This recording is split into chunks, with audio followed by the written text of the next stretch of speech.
there, Jet Sitters. Welcome to our podcast, powered by the incredible minds at Jet Off AI. We're super to have you join us today for a brand new episode. Leo, are you ready to dive into the wonderful world of Eswatini and Malawi? Absolutely.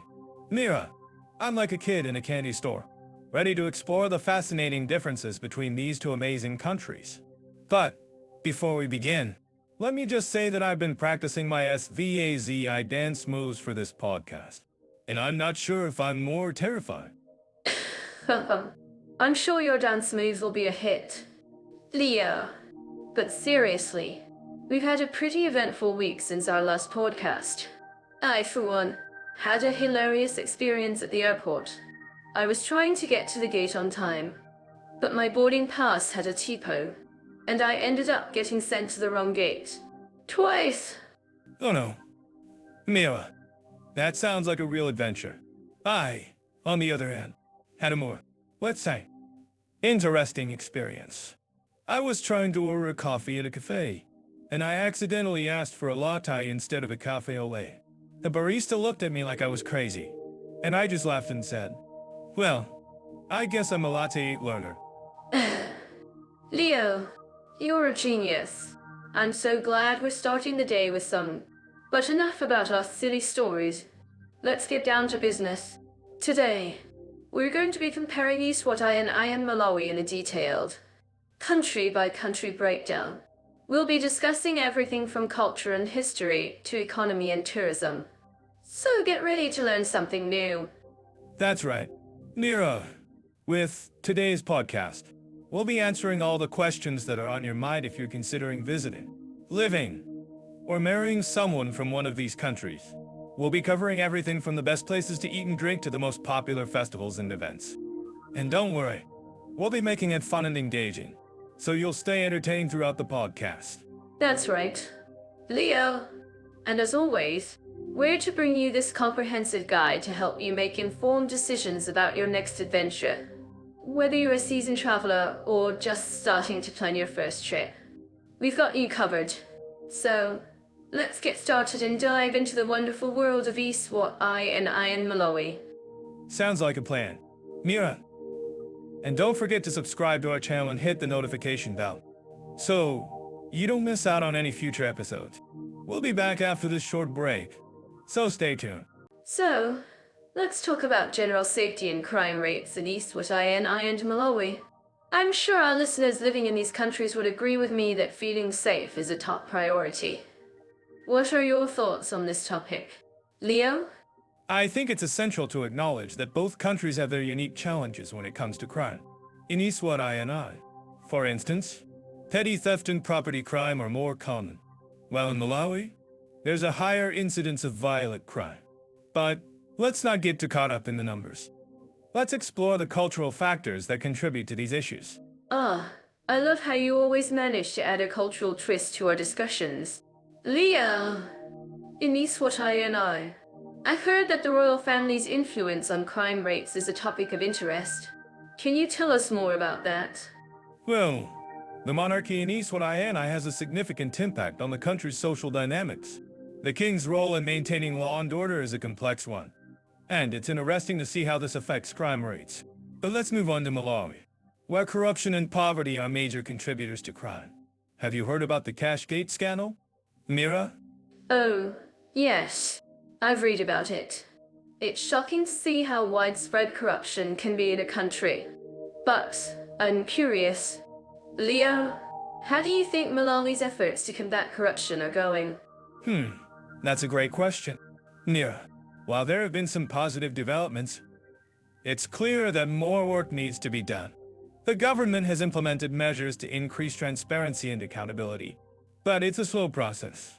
I'm sure our listeners in Malawi would agree that it's a delicate balance between law enforcement and community engagement. Absolutely. Community engagement is crucial in addressing crime.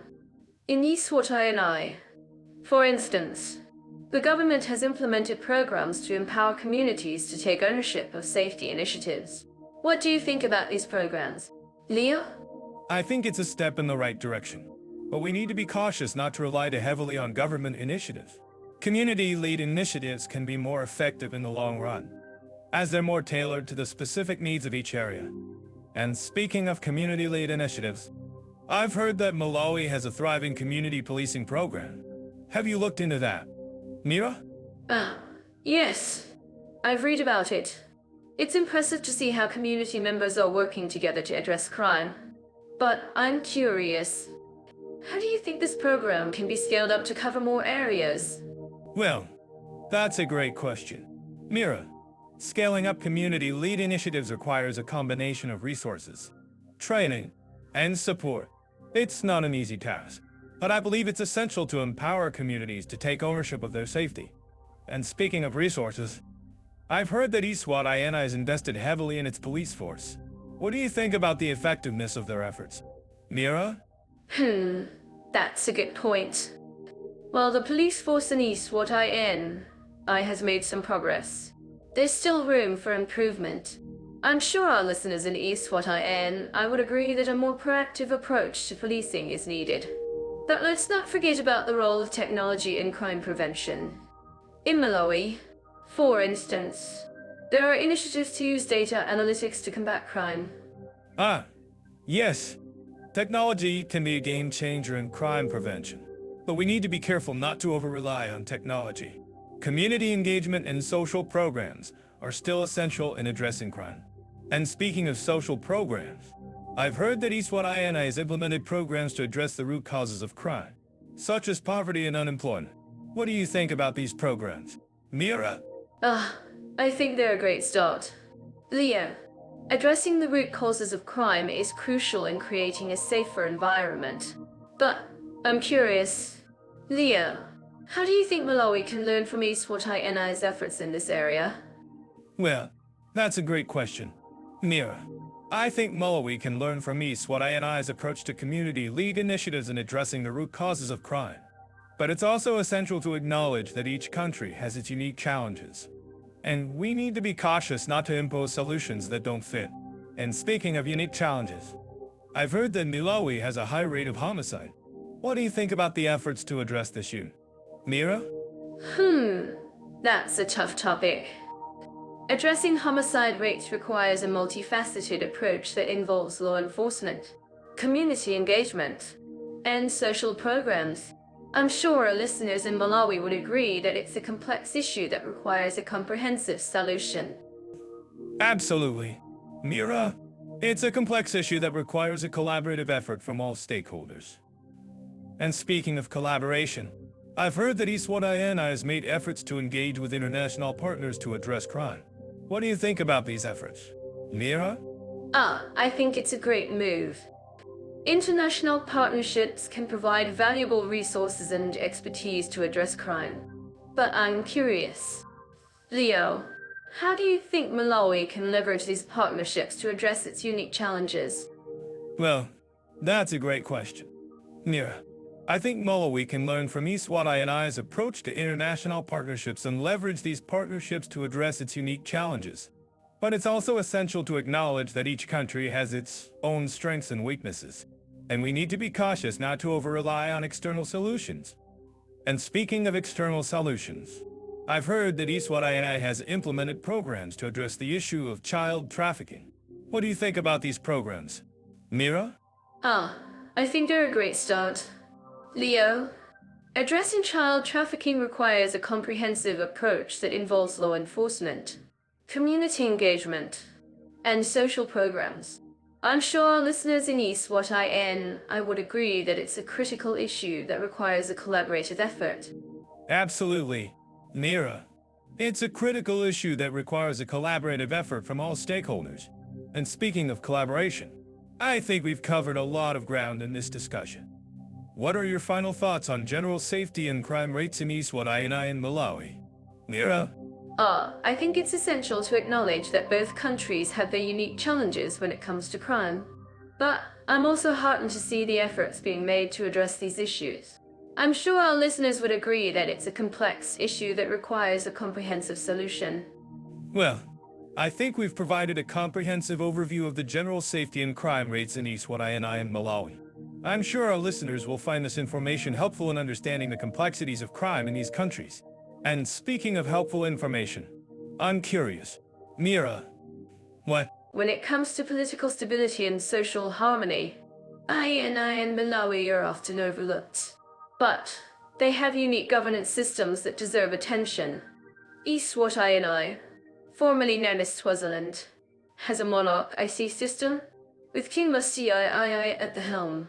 It's a fascinating blend of traditional and modern governance. Yes, the monarchy system. I've always been intrigued by the concept of a king ruling a country. But, Mira, don't you think that's a bit outdated? I mean, who needs a king when you have a democratic government, right? Well, Leo, it's not that simple.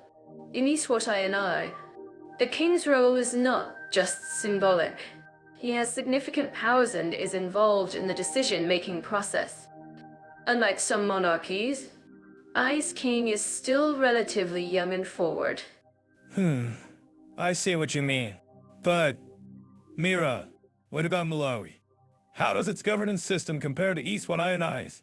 Oh, Malawi has a multi-party democratic system, with a president and a parliament. It's a more traditional Western-style democracy, with checks and balances in place. But what's interesting is how both countries are working to address corruption and improve governance. Corruption. That's a big issue in many African countries.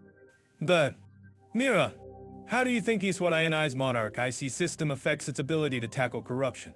Well, Leo, it's a bit of a double-edged sword.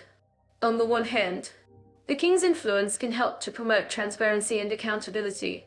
But, on the other hand, the monarchy system can also create a culture of dependency and undermine the development of a robust democratic system. I see what you mean.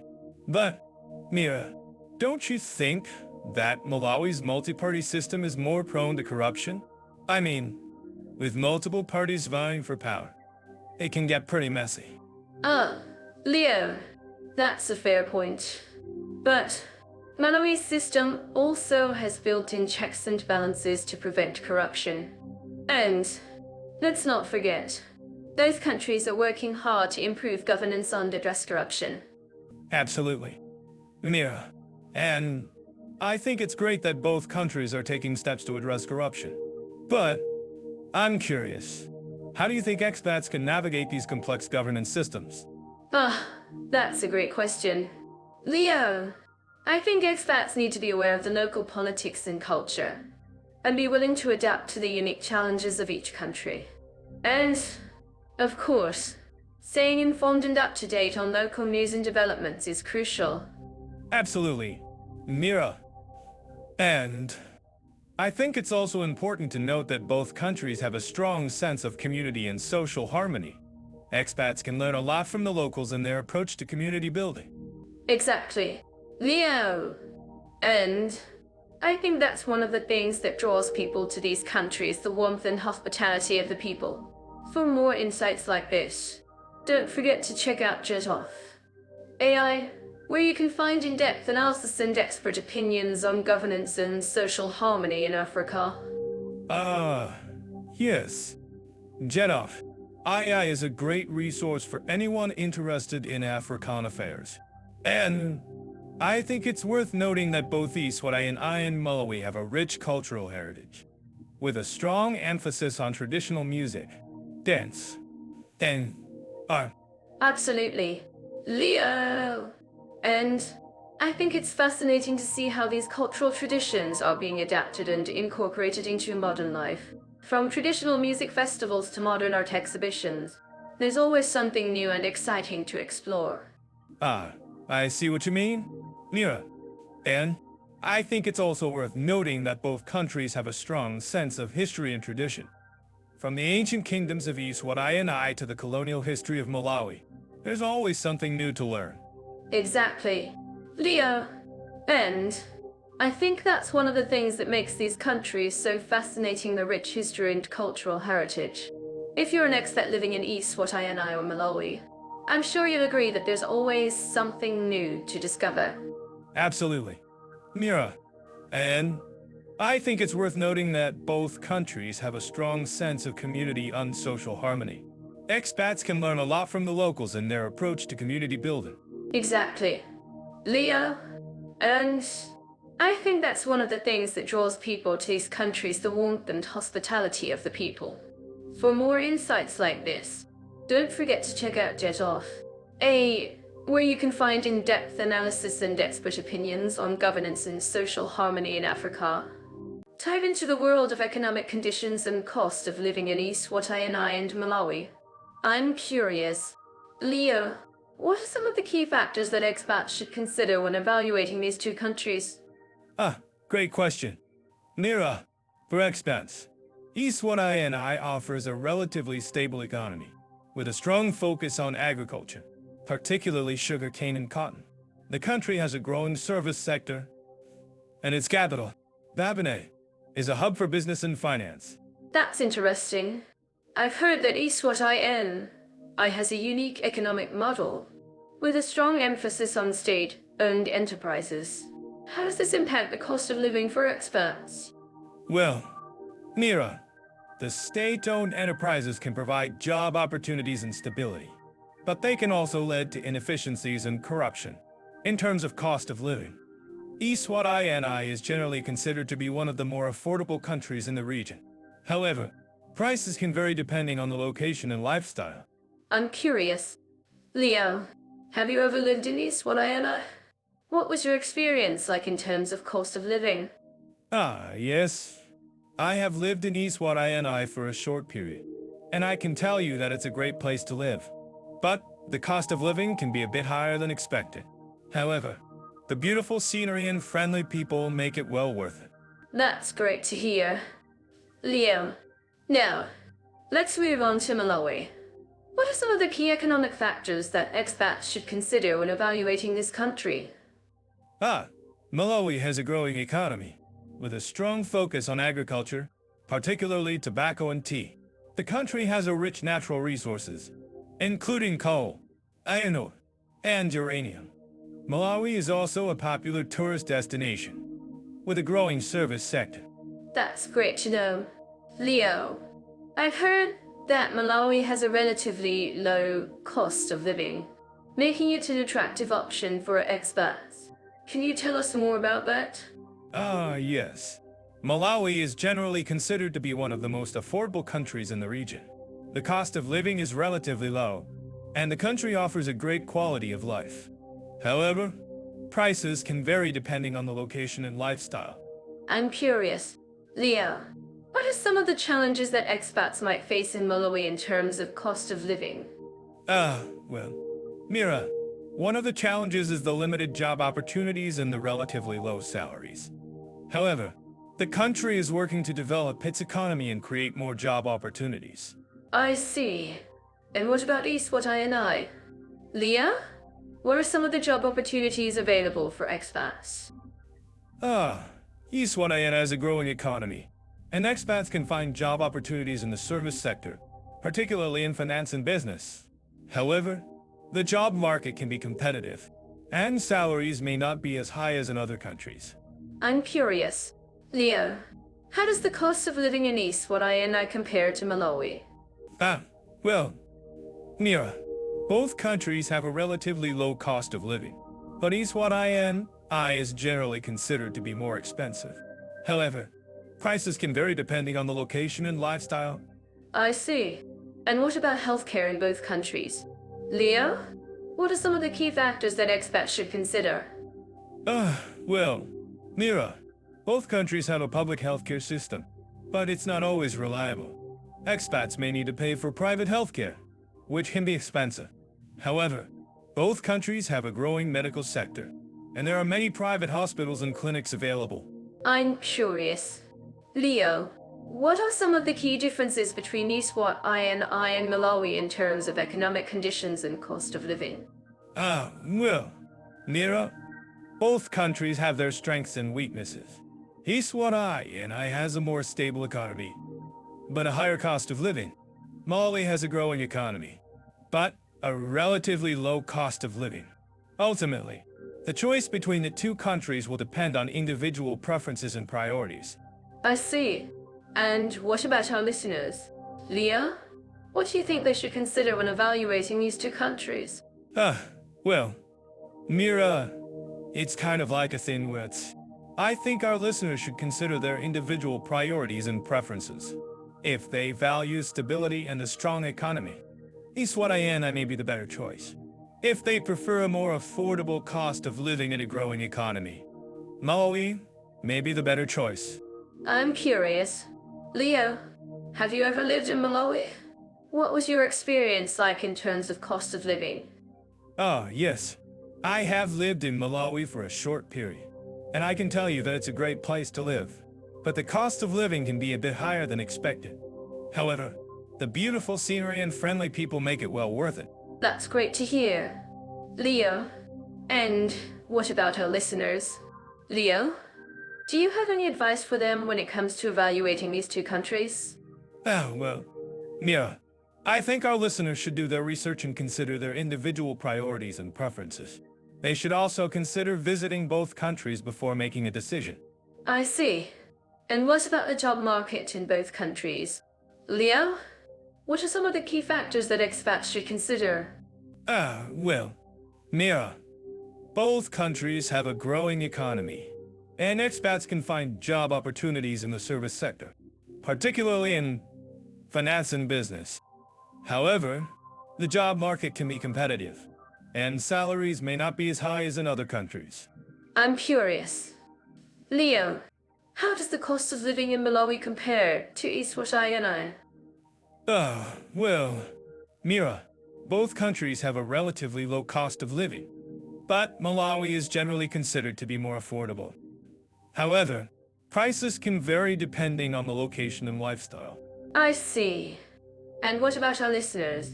Leo, do you think they should consider the cost of living when evaluating these two countries? Well, Mira, I think our listeners should definitely consider the cost of living when evaluating these two countries. However, they should also consider other factors, such as job opportunities, healthcare, and the overall quality of life. I see. And what about the overall quality of life in both countries? Leo, what are some of the key factors that expats should consider? Well, Mira, both countries have a great quality of life, with friendly people, beautiful scenery, and a growing economy. However, expats should consider factors such as safety, healthcare, and the availability of amenities. I'm curious. Leo, what are some of the key differences between Eswatini and Malawi in terms of overall quality of life? I'm to share with you the accommodation options and quality in Eswatini and Malawi. Let's dive right in and explore the housing market in Eswatini. From what I've researched, it has a mix of modern and traditional homes, reflecting its rich cultural heritage.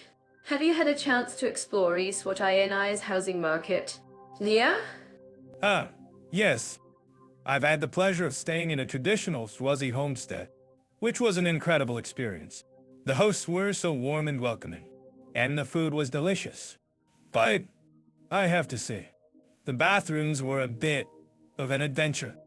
I'm pretty sure I saw a few unexpected creatures lurking in the shower. Oh, Leo. You're such a thrill seeker. But seriously, traditional homesteads can be a great way to experience local culture. And, of course, the bathrooms might not always be up to Western standards. Let's talk about the modern side of Eswatini's housing market. I've heard that there are some beautiful apartments and houses in the capital city, Babane. That's true. Mira, Babane has a range of accommodation options, from luxurious apartments to more budget-friendly guest houses. And, as you mentioned, the apartments are often beautifully designed and equipped with modern amenities. But, I have to say, the prices can be a bit steep for some expats. Yes, that's a great point. Leo, the cost of living in Eswatini can be higher than in some other African countries. But, on the other hand, the quality of life is also relatively high. I'm curious, have you heard about a new development in Eswatini, which offers modern apartments and a range of amenities? Yes. I've heard great things about Eswatini. It's supposed to be a really vibrant and welcoming community, with plenty of shops, restaurants, and entertainment options. And, of course, the apartments are designed to be comfortable and secure. That sounds wonderful. And I'm sure our listeners would love to know more about the housing market in Malawi. Let's talk about the capital city, Lilongwe. What do you know about the accommodation options in Lilongwe? Leo? Well, Mira, Lilongwe has a range of accommodation options, from budget-friendly guest houses to more luxurious apartments. And, as you mentioned, the city is a great base for exploring the surrounding area. But, I have to say, the traffic in Lilongwe can be a bit challenging, especially during rush hour. Yes, traffic can be a nightmare in many African cities. But, on the other hand, the people of Malawi are known for their warm hospitality. And I'm sure our listeners would agree that the natural beauty of Malawi is simply breathtaking. Have you had a chance to explore the Lake Malawi National Park? Leo? Ah, yes. The Lake Malawi National Park is a real gem. The park is home to a stunning array of wildlife, including hippos, crocodiles, and over 0 species of fish. And, of course, the scenery is simply stunning, with crystal clear waters and towering mountains. Wow, that sounds incredible. And I'm sure our listeners would love to know more about the accommodation options in the Lake Malawi National Park. Are there any guest houses or lodges that offer stunning views of the lake? Leo? Ah, yes. There are several guest houses and lodges in the park that offer stunning views of the lake. And, as you mentioned, the scenery is simply breathtaking. But, I have to say, the lodges can be a bit pricey, especially during peak season. Yes, that's a great point, Leo. But, on the other hand, the experience of staying in a lodge in the Lake Malawi National Park is truly unique. And I'm sure our listeners would agree that the natural beauty of Malawi is worth the extra cost. Absolutely, Mira. And, as we wrap up this topic, I'm curious to know what our listeners think about the accommodation options in Eswatini and Malawi. Do you think the prices are reasonable, or are they a bit steep? Let us know in the comments below. That's a great point, Leo. And I'm sure our listeners would love to share their experiences and tips for finding affordable accommodation in Eswatini and Malawi. Thanks for joining us on this topic, and we'll see you in the next one. Thanks. Mira, it's been a pleasure chatting with you about accommodation options in Eswatini and Malawi. Until next time, stay adventurous and happy travels. So, when it comes to visa procedures, I've heard that Eswatini has a relatively straightforward process. What's your take on it, Leo? Ah, yes. Eswatini is indeed a breeze when it comes to visas. The e-visa system is online, and you can get a visa on arrival, which makes it super convenient for travelers. I've had friends who've gotten their visas in under an hour. That's amazing. I've also heard that Malawi has a similar process, but with a few more hoops to jump through. What do you think is the main difference between the two countries' visa procedures?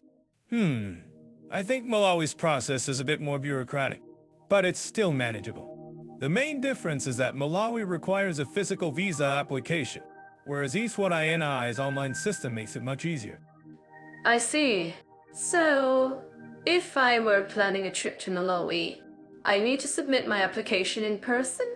That sounds a bit more complicated. Exactly. But, as I said, it's still manageable. And if you're planning to stay for a longer period, you might need to go through a more thorough process, which can be a bit more challenging. I'm curious. Have you heard from any expats who've navigated the visa process in Malawi? What were their experiences like? Ah, yes. I've spoken to a few expats who've gone through the process, and they've all said that it's doable. But it does take some time and effort. One of them even mentioned that they had to provide a police certificate, which can be a bit of a hassle. Wow, that does sound like a bit of a challenge. But I'm sure it's worth it in the end, right? I mean, both countries have so much to offer in terms of culture and natural beauty. Absolutely. And, as I said, the visa process is just one part of the equation. Once you got your visa, you can start enjoying all the amazing things that Eswatini and Malawi have to offer. Speaking of which, have you heard about the new visa regulations that Eswatini has introduced? I've heard they're making it easier for digital nomads to stay in the country. Ah, yes. I've heard about those regulations, and they do sound like a game changer for digital nomads. It's great to see that Eswatini is making an effort to attract more remote workers and entrepreneurs. I'm actually curious about what our listeners think about this. Do you think it's a good idea for Eswatini to prioritize digital nomads? That's a great question. I think it's definitely a good idea, but depends on how they implement the regulations. If they're careful about making sure that digital nomads are contributing to the local economy and not just taking advantage of the country's resources, then it could be a win-win for everyone. That's a great point. Leo, I think it's always important to consider the local impact when implementing new policies. And speaking of policies, I've heard that Malawi has a relatively straightforward process for obtaining a residence permit. Ah, yes. Malawi's residence permit process is indeed relatively straightforward, and it's a great option for expats who want to stay in the country for a longer period. The process involves submitting an application and paying a fee, and then you'll need to undergo a medical examination and provide proof of income. That sounds like a pretty standard process, but I'm sure it's still a bit of a challenge for some people. Have you heard from any expats who've navigated the residence permit process in Malawi? Ah, yes. I've spoken to a few expats who've gone through the process, and they've all said that it's manageable, but it does take some time and effort. One of them even mentioned that they had to provide a lot of documentation, which can be a bit of a hassle. Wow, that does sound like a bit of a challenge, but I'm sure it's worth it in the end, right?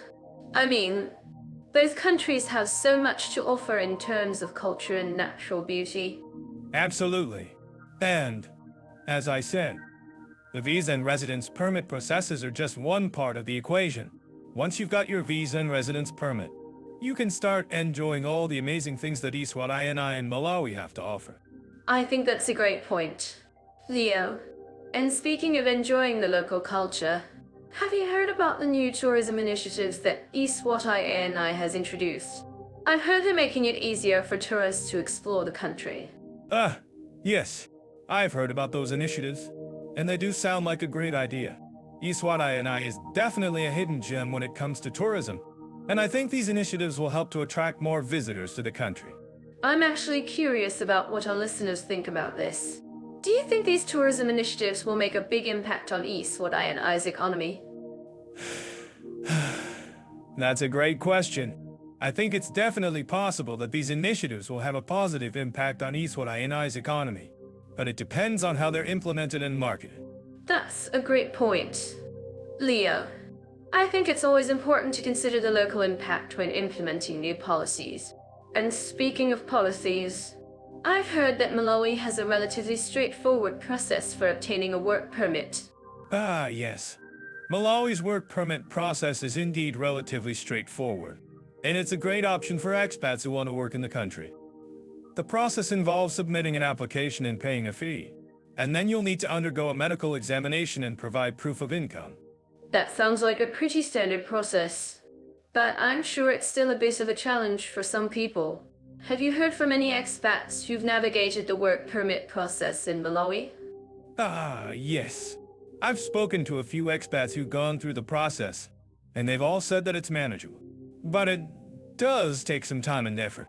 One of them even mentioned that they had to provide a lot of documentation, which can be a bit of a hassle. Wow, that does sound like a bit of a challenge. But I'm sure it's worth it in the end. Right? I mean, both countries have so much to offer in terms of culture and natural beauty. Absolutely. And, as I said, the visa, residence permit, and work permit processes are just one part of the equation. Once you've got your visa and residence permit, you can start enjoying all the amazing things that Eswatini and Malawi have to offer. I think that's a great point. And speaking of enjoying the local culture, so let's dive into the healthcare systems of Eswatini and Malawi. Both countries have made significant strides in improving access to healthcare, but there are still challenges to overcome. I'm curious to know, Leo, what do you think is the biggest difference between the two countries' healthcare systems? Great question. Mira, from what I've researched, Eswatini has a more centralized healthcare system, with a focus on providing quality care to its citizens. On the other hand, Malawi has a more decentralized system, with a greater emphasis on community-based healthcare. I'm sure our listeners living in Malawi would agree with me that this approach has been beneficial in reaching remote areas. That's a great point. Leo, I've also heard that Malawi has made significant strides in reducing child mortality rates, thanks to its community-based healthcare approach. But what about Eswatini? What are some of its strengths in the healthcare sector? Well, Mira, Eswatini has made significant investments in its healthcare infrastructure, including the construction of new hospitals and the expansion of existing ones. Additionally, the country has implemented a number of initiatives aimed at improving maternal and child health, including the provision of free antenatal care and the distribution of mosquito nets to pregnant women. That's impressive. Leo, I'm curious to know, have you heard about the traditional healthcare practices in Eswatini? I've heard that some communities there still rely on traditional healers for their healthcare needs. Yes, I've heard about that too. Mira, while I think it's great that traditional healers are being recognized and respected, I do worry about the potential risks of relying on unproven treatments. As we know, some traditional practices can be quite unconventional. Well, I think it's great that we can have a laugh about it. Leo, but seriously, what about the quality of care in Malawi? I've heard that some hospitals there can be quite overcrowded and understaffed. Yes, that's a concern. Mira, however, I've also heard that some of the smaller hospitals in Malawi are actually quite well run and provide excellent care to their patients. It's all about finding the right balance between quality and accessibility, I think. That's a great point. Leo, and what about the role of technology in healthcare in both countries? I've heard that Eswatini has made significant investments in e-health initiatives, including the use of telemedicine and electronic health records. Yes, I've heard about that too. Mira, Eswatini has definitely been at the forefront of using technology to improve healthcare outcomes, but Malawi has also made significant strides in this area, including the implementation of a national health management information system. Wow, I'm impressed by the progress that's being made in both countries. I'm curious to know, have you heard about any success stories in either country's healthcare sector? Yes. I've heard about a number of success stories. Mira, for example, Eswatini's efforts to reduce HIV/AIDS mortality rates have been quite impressive. And in Malawi, the country's healthcare system has made significant strides in reducing maternal mortality rates. That's fantastic. Leo, I'm so glad to hear that progress is being made. And what about the role of community health workers in both countries? I've heard that they play a vital role in providing primary health care services to rural communities. Yes. Community health workers are absolutely crucial in both countries. They're the ones who are often on the front lines, providing care and support to communities that need it most. I couldn't agree more. Leo? And finally, what about the future of healthcare in both countries? What do you think are some of the biggest challenges and opportunities facing the healthcare sector in the years to come? Well, Mira, I think one of the biggest challenges facing the healthcare sector in both countries is the issue of funding. Both Eswatini and Malawi struggle with limited resources, which can make it difficult to provide quality care to all citizens. However, I also think that there are opportunities for innovation and collaboration, particularly in the areas of e-health and telemedicine. That's a great point, Leo. And I think that's all the time we have for today's topic. Thank you for joining me on this conversation, Leo. And I hope our listeners have found it informative and engaging. It was my pleasure, Mia. And I hope our listeners have enjoyed this conversation as much as I have. Don't forget to share your thoughts and experiences in the comments below. Type into the world of transportation, infrastructure, and convenience in Eswatini and Malawi. I'm to share some interesting facts with you both. I has a relatively small road network, but it's well maintained, especially in the major cities like Babane and Manzini. Leo, have you heard about the Swazi Railway, which connects these cities? Ah, yes. I've heard of it. It's a bit of a relic from the past, but it's still used for cargo transport. I bet it's a lot slower than the trains in Europe, right? But seriously, I've heard that the road network in Eswatini is quite good, considering its size. What about Malawi? Mira? How does its transportation infrastructure compare? Well, Malawi has a more extensive road network than Eswatini, but it's also more prone to congestion, especially in cities like Blantyre and Lilongwe. One of the unique aspects of Malawi's transportation system is its use of chummers or commuter buses, which are a popular mode of public transport. Have you ever heard of these? Leah? Actually, I have. I've seen videos of these chummers online. They seem like a fun way to travel, but I'm sure it's not always the most comfortable experience. I bet our listeners in Malawi can relate to the crowded and sometimes chaotic scenes on these buses. Exactly. And it's not just the buses. The traffic in Malawi can get pretty bad, especially during rush hour. But, on the other hand, I has a relatively well-developed public transportation system, with buses and taxis connecting major towns and cities. Leo, have you ever taken a taxi ride in Eswatini? Actually, I have. It was a bit of an adventure. Let me tell you, the drivers in Eswatini are known for their creative driving styles, shall we say. But, seriously, I've heard that the taxis in Eswatini are generally safe and reliable, especially in the major cities. That's good to know. And speaking of safety, I've heard that Malawi has a relatively low rate of road accidents compared to other countries in the region. But, on the other hand, I has a higher rate of road accidents, which is a concern for travelers and locals alike. What do you think is the main reason for this disparity? Leo? That's a good question. I think it might have something to do with the road conditions in Eswatini. From what I've heard, the roads in Eswatini are generally in better condition than those in Malawi. But the driving styles and traffic laws might be more relaxed, which could contribute to the higher rate of accidents. That's a good point, Leo.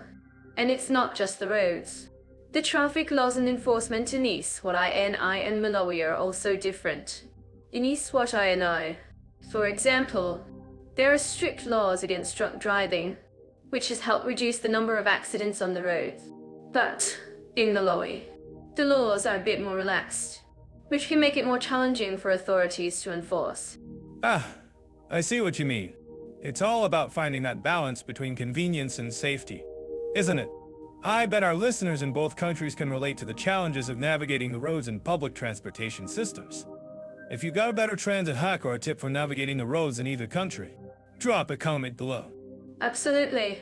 And speaking of tips, I've heard that one of the best ways to get around Eswatini is by using the Swazi shuttle service, which offers affordable and reliable transportation between major towns and cities.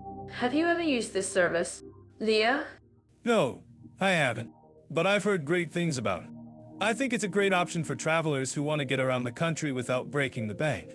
And speaking of budget-friendly options, I've heard that Malawi has a number of affordable transportation options, including the chamas and other public buses.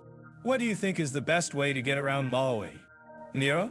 Well, it really depends on your budget and your priorities. If you are on a tight budget, the chamas are a great option.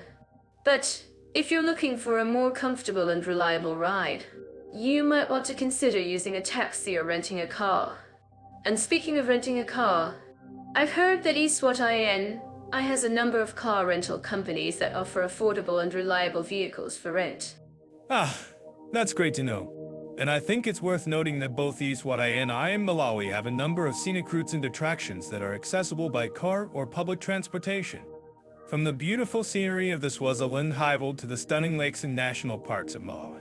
There's no shortage of amazing sights to see in either country. That's so true.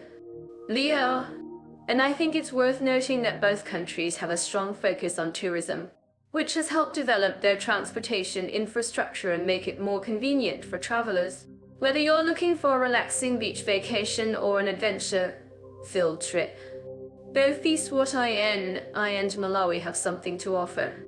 Absolutely. And I think it's worth ending on a positive note, don't you? Both countries have their challenges, but they also have a lot to offer in terms of transportation infrastructure and convenience. Whether you're a seasoned traveler or just starting out, I'm sure you'll find that both Eswatini and Malawi have something to offer. Dive into the fascinating world of language barriers and ease of communication in Eswatini and Malawi. I'm curious, Leo, have you ever tried navigating a conversation in a language you're not fluent in? Oh, Mira, you know I'm a comedian, but I'm also a master of getting lost in translation. In Eswatini, for instance, I tried to order a simple meal, and it turned into a hilarious game of charades. The locals were laughing, and I was just trying to figure out what they were saying. That's amazing. I've had similar experiences in Malawi, but both countries have a rich linguistic diversity. In Eswatini, there are 12 official languages, including Swati, English, and many others. Can you imagine navigating that many languages? Yeah, it's like trying to solve a puzzle. But, in all seriousness, Mira, language is a beautiful thing. And in Eswatini, you'll find that many people speak multiple languages fluently. It's not uncommon to hear a Swati person speaking English, Zulu, or even Afrikaans. That's incredible. And in Malawi, we have a similar situation. With over 20 languages spoken, it can be overwhelming for a newcomer. But what I've noticed is that many Malawians are eager to practice their English with foreigners. It's a great opportunity for both parties to learn from each other. Absolutely. And it's not just about the language. It's also about the cultural nuances. In Eswatini, for example, respect for elders is deeply ingrained in the culture. When interacting with locals, it's essential to show respect and use formal language when addressing them. That's a great point, Leo. And in Malawi, we have a similar respect for elders, but also a strong sense of community when interacting with locals. It's essential to be approachable and show interest in their lives. And Mira, I'm sure our listeners would agree that language barriers can be a challenge, but they're also an opportunity to learn and grow. I mean, who wouldn't want to learn a new language and immerse themselves in a new culture? Well, maybe some people might be a bit hesitant, but I'm sure our listeners would agree that it's a great way to connect with the local community. And speaking of community, I'm curious, Leo, have you had any experiences with expat communities in Eswatini or Malawi? Yes. In Eswatini, I met a group of expats who were part of a language exchange program. They were all learning Swati, and it was amazing to see how they were immersing themselves in the culture. And in Malawi, I met a group of expats who were part of a community that focused on teaching English to local children. That's wonderful. And I'm sure our listeners would agree that these types of initiatives are essential for building bridges between cultures. Now, let's talk about language learning. Nira, what are some tips for learning a new language? Well, Leo, I think the key is to immerse yourself in the language as much as possible. Listen to local music, watch local TV shows, and try to speak with locals as much as you can.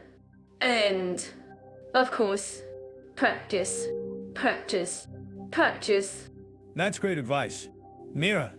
And I'd add that it's also essential to be patient with yourself and not get discouraged if you make mistakes.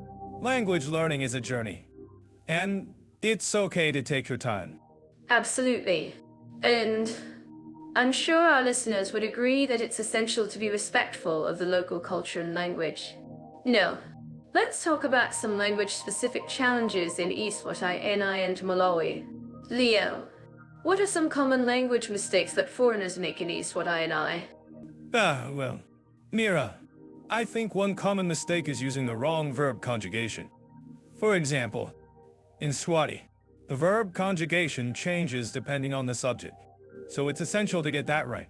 That's a great point, Leo. And in Malawi, I think one common mistake is using the wrong tense. For example, in Chihuahua, the present tense is often used for future actions, so it's essential to get that right. Yeah, language is a complex beast, but with practice and patience, you can master it. And, Mira, I'm sure our listeners would agree that language learning is a lifelong journey. Absolutely.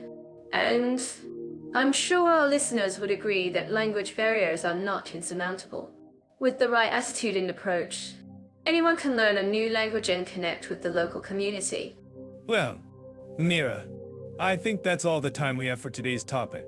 But, before we wrap up, I'm curious. Mira, have you had any funny language-related experiences in Eswatini or Malawi? Oh, Leo, I have a great story about that. Once, in Malawi, I tried to order a simple meal, but I used the wrong verb conjugation, and the locals started laughing. I was like, "What's so funny?" And they said, "You're saying you want to eat the food, but you're using the wrong verb." That's hilarious. Mira, I'm sure our listeners would love to hear more stories like that. Well, maybe next time, Leo. But for now, I think we've covered a lot of ground on language barriers and ease of communication in Eswatini and Malawi. Absolutely. Mira, and I'm sure our listeners would agree that language learning is a fascinating topic. Thanks for sharing your insights with us today. Thank you, Leo. And to our listeners, thank you for tuning in.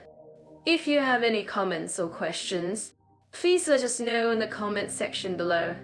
I'm fascinated by the unique blend of cultures in Eswatini and Malawi. Both countries have a rich history of tolerance and acceptance, but in different ways. Let's start with Eswatini, where the Swazi people have a strong tradition of embracing their cultural heritage. They have a saying, UMUNT Bantu, which means a person is a person because of other people. This phrase reflects their deep understanding of the importance of community and social cohesion. That's beautiful. Mira, the Swazi people's emphasis on community is indeed impressive. In Malawi, you have a similar phenomenon, where the Chue people's concept of Ubuntu humanity towards others is deeply ingrained in their culture. It's amazing to see how these two countries, despite their differences, share a common thread of valuing community and social harmony. Exactly. And I think it's interesting to note that both Eswatini and Malawi have a strong tradition of oral storytelling. In Eswatini, for example, the Swazi people have a rich tradition of storytelling through music and dance, which helps to preserve their cultural heritage and pass it down to future generations. In Malawi, the Chue people have a similar tradition of storytelling through music and dance, but with a stronger emphasis on community involvement. Ah, yes. The Chue people's storytelling tradition is indeed fascinating. And I think it's worth noting that both countries have a strong emphasis on education, which helps to promote social cohesion and tolerance. In Eswatini, for example, the government has implemented programs to promote education and literacy, which has helped to reduce poverty and increase access to healthcare. That's right. And in Malawi, the government has also prioritized education, with a focus on promoting literacy and numeracy skills. But I think what's even more interesting is the way that both countries have incorporated traditional music and dance into their educational system. In Eswatini, for example, students learn traditional songs and dances as part of their music and dance curriculum. Ah, yes. And in Malawi, the Chue people's traditional music and dance are an integral part of the country's cultural heritage. It's amazing to see how these traditions are being passed down to future generations, and how they continue to play an important role in promoting social cohesion and tolerance. I'm curious, Leo, Have you ever had the chance to experience traditional music and dance in Eswatini or Malawi? I think it would be fascinating to see how these traditions are performed in person. Actually, Mira, I have had the chance to experience traditional music and dance in both countries. And I must say, it's an incredible experience. The energy and passion of the performers is palpable, and it's clear that they're deeply connected to their cultural heritage. Wow, that's amazing! I'm sure our listeners would love to hear more about your experiences. If you have any stories or anecdotes to share, please do. Yes. Well, one story that comes to mind is when I attended a traditional dance performance in Eswatini. The performers were dressed in their traditional costumes, and they were dancing to the beat of the drums. It was an incredible display of energy and passion, and I was completely mesmerized. That sounds amazing. And I'm sure our listeners would love to hear more about your experiences in Malawi as well. Have you had any notable experiences or encounters with the Chue people? Yes. One experience that comes to mind is when I attended a traditional music and dance performance in Malawi. The performers were singing and dancing to the beat of the drums, and it was an incredible display of energy and passion. But what struck me was the way that the performers were interacting with the audience, drawing them in and involving them in the performance. That's fascinating. I think it's interesting to note that both Eswatini and Malawi have a strong emphasis on community involvement and participation in their cultural traditions. In Eswatini, for example, the Swazi people have a tradition of communal singing and dancing, which helps to promote social cohesion and unity. Yes. And in Malawi, the Chue people have a similar tradition of communal singing and dancing, but with a stronger emphasis on storytelling and oral tradition.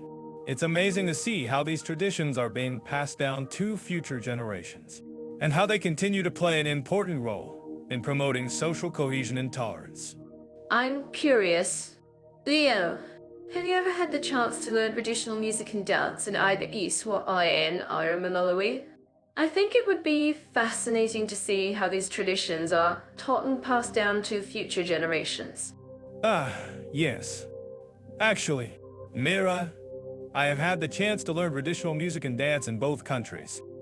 And I must say, it's an incredible experience.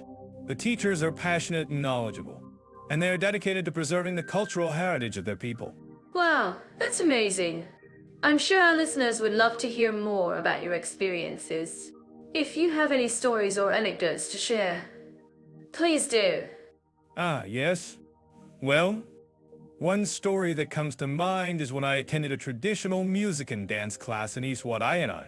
The teacher was showing us how to dance to the beat of the drums, and it was an incredible experience. I was completely absorbed in the music and the movement, and I felt like I was becoming a part of the culture. That's wonderful. And I'm sure our listeners would love to hear more about your experiences in Malawi as well.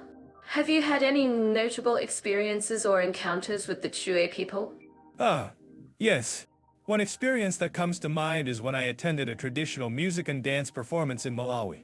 The performers were singing and dancing to the beat of the drums, and it was an incredible display of energy and passion. But what struck me was the way that the performers were interacting with the audience, drawing them in and involving them in the performance. That's fascinating. I think it's interesting to note that both Eswatini and Malawi have a strong emphasis on community involvement and participation in their cultural traditions. In Eswatini, for example, the Swazi people have a tradition of communal singing and dancing, which helps to promote social cohesion and unity. Yes. And in Malawi, the Chue people have a similar tradition of communal singing and dancing, but with a stronger emphasis on storytelling and oral tradition. It's amazing to see how these traditions are being passed down to future generations, and how they continue to play an important role in promoting social cohesion and tolerance. I'm curious. Leo, do you think that these cultural traditions are being preserved and passed down to future generations in the way that they should be? Or are there any challenges or concerns that you have? Yes. Actually, Mira, I think that there are. Dive into the educational landscape of Eswatini and Malawi. Both countries have made significant strides in improving literacy rates and access to education. That's right. Mira, Eswatini, formerly known as Swaziland, has a literacy rate of around 88%, while Malawi has a literacy rate of around 59%. But what's interesting is that Eswatini has a strong focus on traditional education, with many students attending school in the local language. Yes. And in Malawi, they have a more formal approach to education, with a focus on English as the primary language of instruction. But I'm curious. Leo, what's the difference between the two approaches? Do you think one is more effective than the other? Well, Mira, it really depends on the context. In Eswatini, the traditional approach helps students connect with their cultural heritage, while in Malawi, the formal approach prepares students for the global economy. But I'm actually curious about what our listeners think about this. Do you think a more traditional or formal approach is better? Well, I think it's a bit of both. But let's talk about language schools. In Eswatini, there are many language schools that offer English language instruction, but also teach local languages like Swati. Yes. And in Malawi, there are also many language schools that offer English language instruction, as well as other languages like Chichewa and Chitumbuka. But what's interesting is that many of these schools offer vocational training, so students can learn a trade while also improving their language skills. That's fantastic. I'm certain that our listeners living in this country would agree with me that vocational training is a great way to prepare students for the workforce. Absolutely. And, in fact, many of the language schools in Malawi also offer training in areas like business and entrepreneurship, so students can learn how to start their own businesses. Well, that's amazing. I'm actually curious about what our listeners think about this. Do you think vocational training and entrepreneurship education are essential for students in these countries? Well, Mira, I think it's a no-brainer. Students need to be prepared for the workforce, and vocational training and entrepreneurship education can help them do just that. Agreed. And let's talk about student testimonials. In Eswatini, many students have spoken about the importance of traditional education in helping them connect with their cultural heritage. Yes. And in Malawi, many students have spoken about the challenges they face in accessing education, but also about the importance of education in improving their lives. That's so true.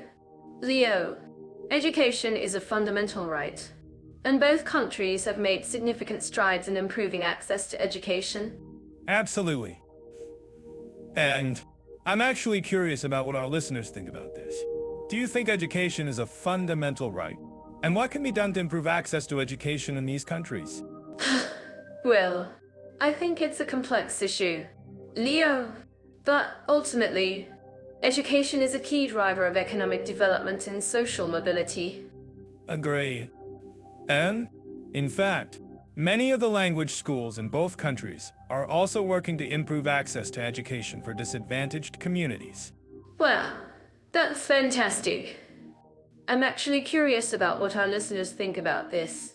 Do you think language schools can play a key role in improving access to education for disadvantaged communities? Well, Mira, I think it's a resounding yes. Language schools can provide critical support to disadvantaged communities and help them access education and improve their economic prospects. Agreed. And finally, let's talk about the future of education in both countries. What do you think the future holds for Eswatini and Malawi in terms of educational opportunities and language schools? Well, Mira, I think the future is bright. Both countries have made significant strides in improving literacy rates and access to education, and I'm confident that they will continue to innovate and improve their educational systems. Well, I couldn't agree more, Leo. And I'm actually curious about what our listeners think about this. Do you think Eswatini and Malawi will continue to improve their educational systems? And what can be done to support them? Yes. And In fact, many of the language schools in both countries are also working to develop innovative programs and partnerships that will help support the development of their educational systems. Well, that's fantastic. I'm certain that our listeners living in this country would agree with me that innovation and partnerships are key to improving educational outcomes. Absolutely. And I'm actually curious about what our listeners think about this. Do you think innovation and partnerships are essential for improving educational outcomes in Eswatini and Malawi? So, let's talk about Eswatini's climate. It's a subtropical region with a distinct wet and dry season. The temperature ranges from 15 to 30 degrees Celsius. I'm curious, Leo, how do you think this climate affects the local lifestyle and culture? I think it's fascinating. Eswatini's climate is quite different from Malawi's, which is a bit more temperate. But what I find interesting is how the locals have adapted to the wet and dry seasons. They have a saying, Yoka utilika nozi, which means to dry with the wind. It's a clever way of harnessing the wind to dry their crops. That's amazing. I can imagine it would be quite challenging to dry crops during the wet season. But what about the dry season? How do the locals prepare for it? Well, during the dry season, the people of Eswatini rely heavily on rainwater harvesting and conservation. They have a system where they collect rainwater and store it in tanks and dams. It's a very effective way of managing water resources. That's brilliant. And what about Malawi? How does its climate compare to Eswatini's? Malawi has a more temperate climate, with 4 distinct seasons. The temperatures range from 10 to 25 degrees Celsius. But what I find interesting is how the locals have adapted to the changing seasons. They have a saying, Kachide kwa chili ma, which means to walk with the sun. It's a way of navigating the changing seasons and finding ways to stay cool. I love that. And what about the wet season in Malawi? How does it compare to Eswatini's? The wet season in Malawi is quite different from Eswatini's. It's a bit more temperate, with temperatures ranging from 15 to 25 degrees Celsius. But what I find interesting is how the locals have adapted to the wet season. They have a system where they plant crops that thrive in the wet conditions, such as rice and maize. That's a great point. And what about the impact of climate change on both countries? How do you think it's affecting the local climate and ecosystems? Climate change is a big issue in both countries. In Eswatini, it's causing more frequent and severe droughts, which is affecting the local agriculture and water resources. In Malawi, it's causing more frequent and severe floods, which is affecting the local infrastructure and communities. I see. And what about the local adaptations to climate change? Are there any initiatives or strategies that are being implemented to mitigate its effects? Yes. In both countries, there are initiatives being implemented to mitigate the effects of climate change. In Eswatini, they're implementing a program to promote rainwater harvesting and conservation. They're implementing a program to promote climate-resilient agriculture. That's great to hear. And what about the role of technology in adapting to climate change? Are there any innovative solutions being used in both countries? Yes. In both countries, technology is being used to adapt to climate change. In Eswatini, they're using drones to monitor crop health and detect early signs of drought. In Malawi, they're using satellite imagery to monitor rainfall patterns and predict flooding. I see. And what about the importance of climate change adaptation in both countries? Why do you think it's crucial for the local communities? I think it's crucial because climate change is having a big impact on the local communities. It's affecting their livelihoods, their health, and their well-being. If we don't adapt to climate change, it will have devastating consequences for the local communities. I agree. And what about the role of international cooperation in adapting to climate change? Are there any initiatives or partnerships that are being implemented to support climate change adaptation in both countries? Yes. There are several initiatives and partnerships being implemented to support climate change adaptation in both countries. For example, the African Development Bank is providing funding to support climate-resilient agriculture in Malawi. That's great to hear. And what about the importance of community-led adaptation initiatives? Why do you think they're crucial for successful climate change adaptation? I think community-led adaptation initiatives are crucial because they involve the local communities in the decision-making process. They ensure that the solutions being implemented are tailored to the specific needs and context of the community. Ah, I see. And what about the role of education and awareness raising in adapting to climate change? Are there any initiatives or programs being implemented to raise awareness about climate change in both countries? Yes. There are several initiatives and programs being implemented to raise awareness about climate change in both countries. For example, the government of Malawi is implementing a program to educate the public about climate change and its impacts. Ah, that's great to hear. And what about the importance of climate change adaptation for the local economy? Why do you think it's crucial for economic development? I think climate change adaptation is crucial for economic development because it helps to protect the local economy from the impacts of climate change. It also provides opportunities for economic growth and development, particularly in the clean energy and green infrastructure sectors. I agree. And what about the role of climate change adaptation in promoting sustainable development? Why do you think it's crucial for achieving the Sustainable Development Goals?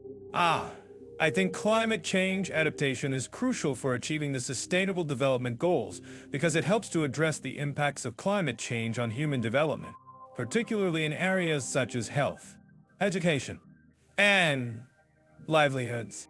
I see. And what about the importance of climate change adaptation for the local communities? Why do you think it's crucial for their well-being and livelihoods? I think climate change adaptation is crucial for the local communities because it helps to protect their livelihoods and well-being from the impacts of climate change. It also provides opportunities for economic growth and development, particularly in the clean energy and green infrastructure sectors. I agree. And what about the role of climate change adaptation in promoting social justice and equality? Why do you think it's crucial for achieving social justice and equality? I think climate change adaptation is crucial for achieving social justice and equality because it helps to address the impacts of climate change on vulnerable communities, particularly women and children. I see. And what about the importance of climate change adaptation for the local environment? Why do you think it's crucial for preserving the natural resources and ecosystems? I think climate change adaptation is crucial for preserving the natural resources and ecosystems because it helps to protect the local environment from the impacts of climate change. I agree. And what about the role of climate change adaptation in promoting cultural heritage? I, also known as Swaziland, is home to a rich and diverse food culture, shaped by its African, Portuguese, and Dutch influences. From traditional dishes like muhi and isipwala to modern fusion cuisine, Eswatini's culinary scene is a treasure trove of flavors and aromas. That's right. Mira, and did you know that Eswatini is one of the few countries in the world where you can find a unique blend of traditional and modern cuisine? I mean, where else can you find a traditional dish like mahi alongside a modern twist like sushi? Well, Leo, I think you're being a bit facetious. But I do agree that Eswatini's food culture is a fascinating blend of old and new. And speaking of old, have you ever tried traditional Eswatini cuisine? Like isipwala?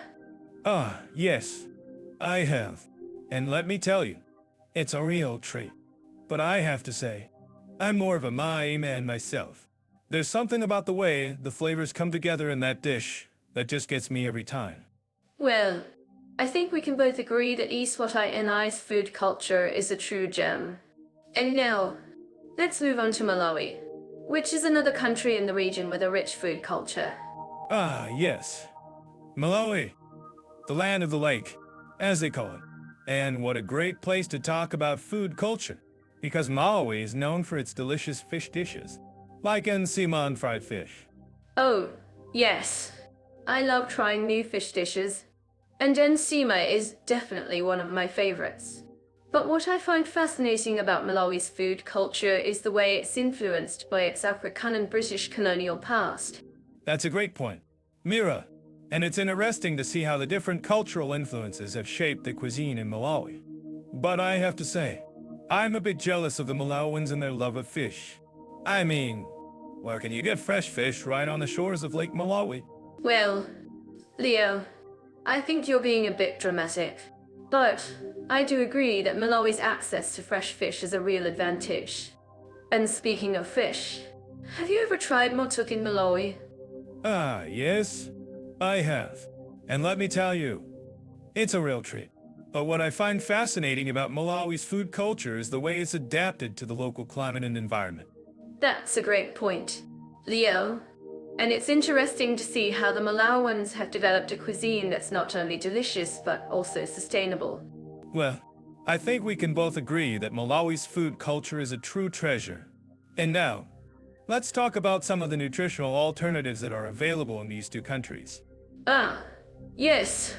One of the things I love about Eswatini is the way it's embracing healthy eating and nutritional alternatives. From traditional dishes like mahe to modern fusion cuisine, there's a real focus on using fresh, locally sourced ingredients. That's right, Mira. And in Malawi, there's a similar focus on healthy eating and nutritional alternatives. From traditional dishes like ensima to modern innovations like plant-based ensima, there's a real emphasis on using locally sourced ingredients and promoting healthy eating habits. Oh, I'm so glad you brought that up, Leah, because I think it's really interesting to see how these two countries are using traditional cuisine to promote healthy eating and nutritional alternatives. Absolutely, Mira. And I think it's a great example of how traditional cuisine can be adapted to meet modern needs and promote healthy eating habits. Well, I think that's all the time we have for today. Thanks for joining us on this culinary journey through Eswatini and Malawi. Thanks for having me, Mira. And to our listeners, I'm curious to hear what you think about the food culture and nutritional alternatives in these two countries. Do you have any favorite dishes or restaurants in Eswatini or Malawi? Let us know in the comments. I'm so to dive into the rich historical, cultural, and artistic values of Eswatini and Malawi. Jet off. AI loves uncovering stories like this. And so do we. Let's start with Eswatini, a country with a history dating back to the 18th century. Did you know that Eswatini was once known as Swaziland? Ah, the name change was quite recent, wasn't it, Leah? Yes, it was in 2018 that the country officially changed its name to Eswatini. And what a fascinating history it has. From the ancient Swazi kingdom to the present day, Eswatini's culture is a beautiful blend of traditional and modern. I'm curious, Mira, what do you think is the most significant cultural aspect of Eswatini that sets it apart from other countries? That's a great question. Leo, I think it's the unique blend of traditional and modern customs. For example, the Reed Dance, which is an annual ceremony where young women from all over the country come to dance and treats to the Queen Regent. It's a celebration of female empowerment and a beautiful display of traditional culture. Have you ever been to a Reed Dance ceremony, Leo? Actually, I haven't, but it sounds like an incredible experience. I can imagine the energy and the vibrant colors. I'm sure our listeners would love to hear more about it. What about Malawi? Mira, what cultural events or traditions stand out to you in that country? Malawi is another country with a rich cultural heritage. The Chiwe people, who are one of the largest ethnic groups in Malawi, have a fascinating tradition called the NYO mass dances. These dances are a way of communicating with the spirits and ancestors, and they're an integral part of Malawian culture. I've heard that the masks used in these dances are incredibly intricate and beautiful. That sounds incredible. I've seen videos of the NYO dances, and they're truly mesmerizing. The masks are stunning, and the energy of the dancers is palpable. I'm curious, Mira, what do you think is the most significant historical landmark in Eswatini that showcases the country's rich history? That's a great question. Leo, I think it would have to be the Inkwala ceremony, which is a sacred traditional ceremony that takes place at the beginning of the harvest season. It's a time of great celebration and thanksgiving, and it's a wonderful way to experience the country's rich cultural heritage. If you ever get the chance to attend an Inkwala ceremony, you should definitely take it. That sounds like an incredible experience. I'm sure our listeners would love to hear more about it. What about Malawi? Mira, what historical landmarks stand out to you in that country? Malawi has some incredible historical landmarks, including the famous Livingstone Eye mission, which was established in the late 19th century. It's a beautiful example of colonial architecture, and it's a great place to learn about the country's history and culture. And of course, no trip to Malawi would be complete without visiting the stunning Lake Malawi, which is one of the most beautiful lakes in the world. That sounds breathtaking. I've heard that Lake Malawi is a haven for snorkeling and diving, and the crystal clear waters are home to an incredible array of marine life. I'm sure our listeners would love to hear more about it. Nira, what do you think is the most significant artistic contribution of Eswatini to the world? That's a great question. Leo, I think it would have to be the traditional Swazi art of basket weaving. The baskets are made from reeds and are incredibly beautiful.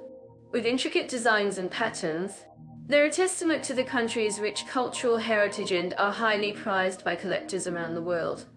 That sounds incredible. I've seen pictures of the baskets, and they're truly stunning. The patterns and designs are so intricate and beautiful. I'm sure our listeners would love to learn more about the art of basket weaving in Eswatini. What about Malawi? Mira, what artistic contributions stand out to you in that country? Malawi has a rich artistic heritage, including the traditional Chiwe art of wood carving. The wood carvings are incredibly beautiful and are a testament to the country's rich cultural heritage. They're made from a variety of woods, including ebony and mahogany, and are highly prized by collectors around the world. That sounds incredible. I've seen pictures of the wood carvings, and they're truly stunning. The intricate designs and patterns are so beautiful. I'm sure our listeners would love to learn more about the art of wood carving in Malawi. Mira, what do you think is the most significant way that Eswatini and Malawi honor their past? That's a great question. Leo, I think it would have to be through their traditional music and dance. The music and dance are an integral part of both cultures, and they're a wonderful way to experience the country's rich cultural heritage. In Eswatini, for example, the traditional music is characterized by the use of instruments such as the umabi hikam the imikwatha, while in Malawi, the traditional music is characterized by the use of instruments such as the mabira and the njoka. That sounds incredible. I've heard that the music and dance in both countries are truly mesmerizing. The energy and passion of the performers are palpable, and the music and dance are a wonderful way to experience the country's rich cultural heritage. I'm sure our listeners would love to learn more about it. Mira, what do you think is the most significant way that Eswatini and Malawi can work together to preserve their cultural heritage? That's a great question. Leo, I think it would have to be through cultural exchange programs, by sharing their traditional music, dance, and art with each other. I and Malawi can learn from each other and preserve their cultural heritage for future generations. And of course, Jedov, Aya loves uncovering stories like this, and so do we. That's a great idea. Mira, I'm sure our listeners would love to hear more about cultural exchange programs between Eswatini and Malawi. And that's all for this criterion. Folks, we hope you enjoyed learning about the historical, cultural, and artistic values of Eswatini and Malawi. Don't forget to like and subscribe to our podcast, and let us know in the comments what you thought of this criterion. I'm so to dive into the natural beauties of Eswatini and Malawi. Both countries have incredible landscapes that showcase the diversity of Africa's natural wonders. And what's fascinating is how these two countries have unique geological features that set them apart. Eswatini, for example, has the Malalo TJA Nature Reserve, which features some of the most beautiful waterfalls in Africa. Exactly. And speaking of waterfalls, Malawi has the famous MK Hat AB waterfalls, which are a stunning sight to behold. But What's interesting is how Eswatini's natural beauty extends beyond its waterfalls. Ah, yes. Eswatini's landscape is dotted with unique rock formations, like the Ingwenya mine, which is one of the largest open cast limestone mines in the world. And did you know that it's also home to some of the oldest fossils in Africa? Well, that's incredible. And I'm curious. Leo, have you ever visited the Ingwenya mine? I can just imagine the adventure of exploring those ancient fossils. Actually, I have visited the Ingwenya mine, and it's an experience like no other. The mine is over 300 million years old, and it's a testament to the rich geological history of Eswatini. And I have to say, it's also a great spot for adventure seekers. That sounds amazing. And speaking of adventure, Malawi has its own set of thrilling activities, like bungee jumping off the Zambiwi Bridge or exploring the stunning scenery of Lake Malawi. Ah, yes. Lake Malawi is a real gem, and it's a great spot for water sports and activities. But what's interesting is how both Eswatini and Malawi have unique ecosystems that support an incredible array of wildlife. Exactly.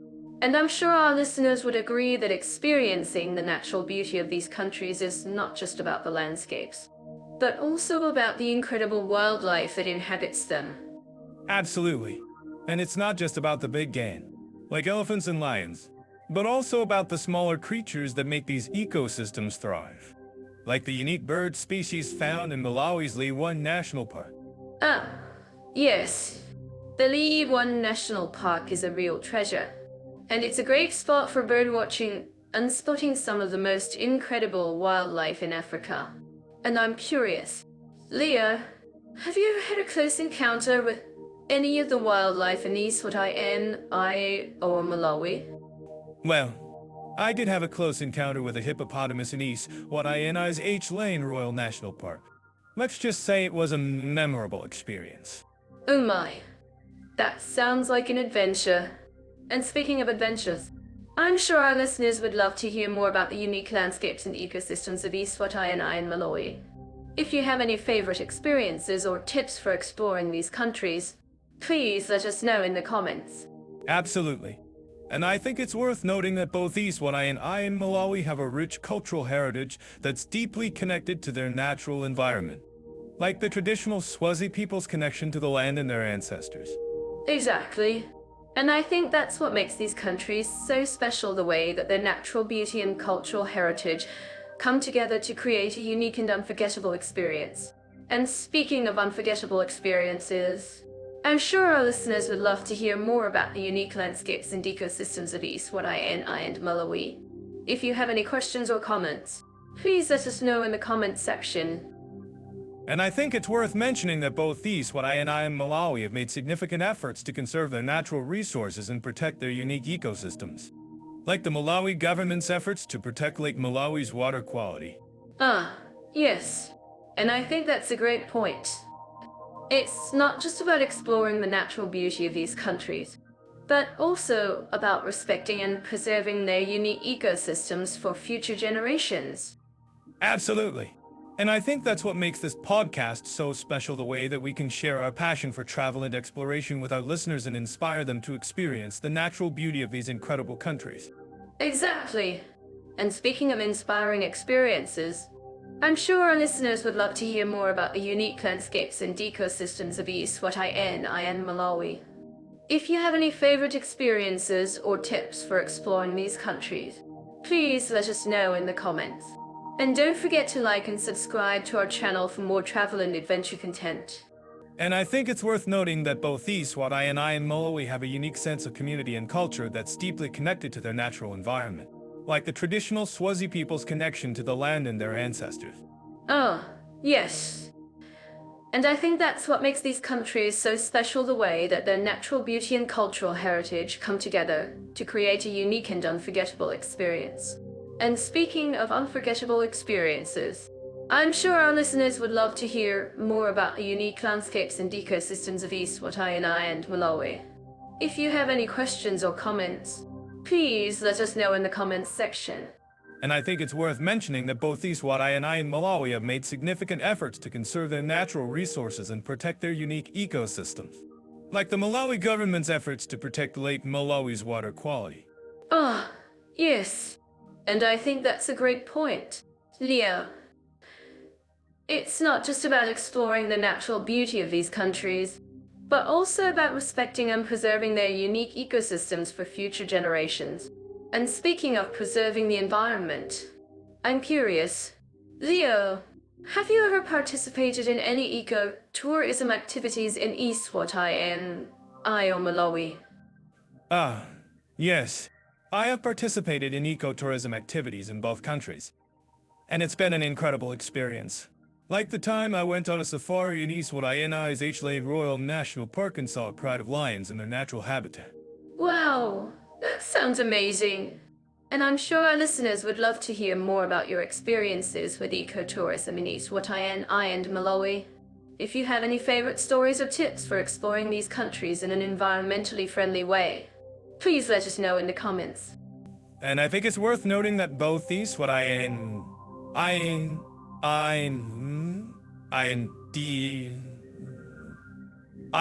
Malawi have unique opportunities for adventure and outdoor activities that allow visitors to connect with nature in a meaningful way, like the chance to go hiking in Eswatini's Malalo TJA Nature Reserve or take a boat tour on Lake Malawi. Ah, yes. And I think that's what makes these countries so special, the way that their natural beauty and adventure opportunities come together to create a unique and unforgettable experience. And speaking of unforgettable experiences, I'm sure our listeners would love to. And so to talk about sports, activity, and adventure options in Eswatini and Malawi. Both countries offer a unique blend of traditional and modern experiences that are sure to get your heart racing. That's right. Mira, Eswatini, formerly known as Swaziland, is home to the Royal Eswatini Sun Festival, which showcases the country's rich cultural heritage through music, dance, and traditional sports. And Malawi is known for its stunning natural beauty, with the Nyala National Park offering exciting game drives and opportunities to spot the Big Five. But I'm curious, Leo, what's the most adventurous activity you've tried in Eswatini?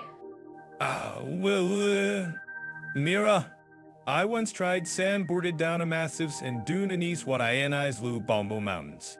It was exhilarating, but I have to admit, I was a bit more cautious than I thought I'd be. Oh, Leo, that's hilarious. I can just imagine you and boarded Damas and Dune, laughing and shouting. And speaking of laughter, have you heard about the famous Malawi Cycling Festival? Ah, yes. I think I've heard about that. But tell me more? Mira, what's so special about it? Well, the festival is a celebration of cycling in Malawi, with participants from all over the world coming to compete in various categories. And it's not just about the competition.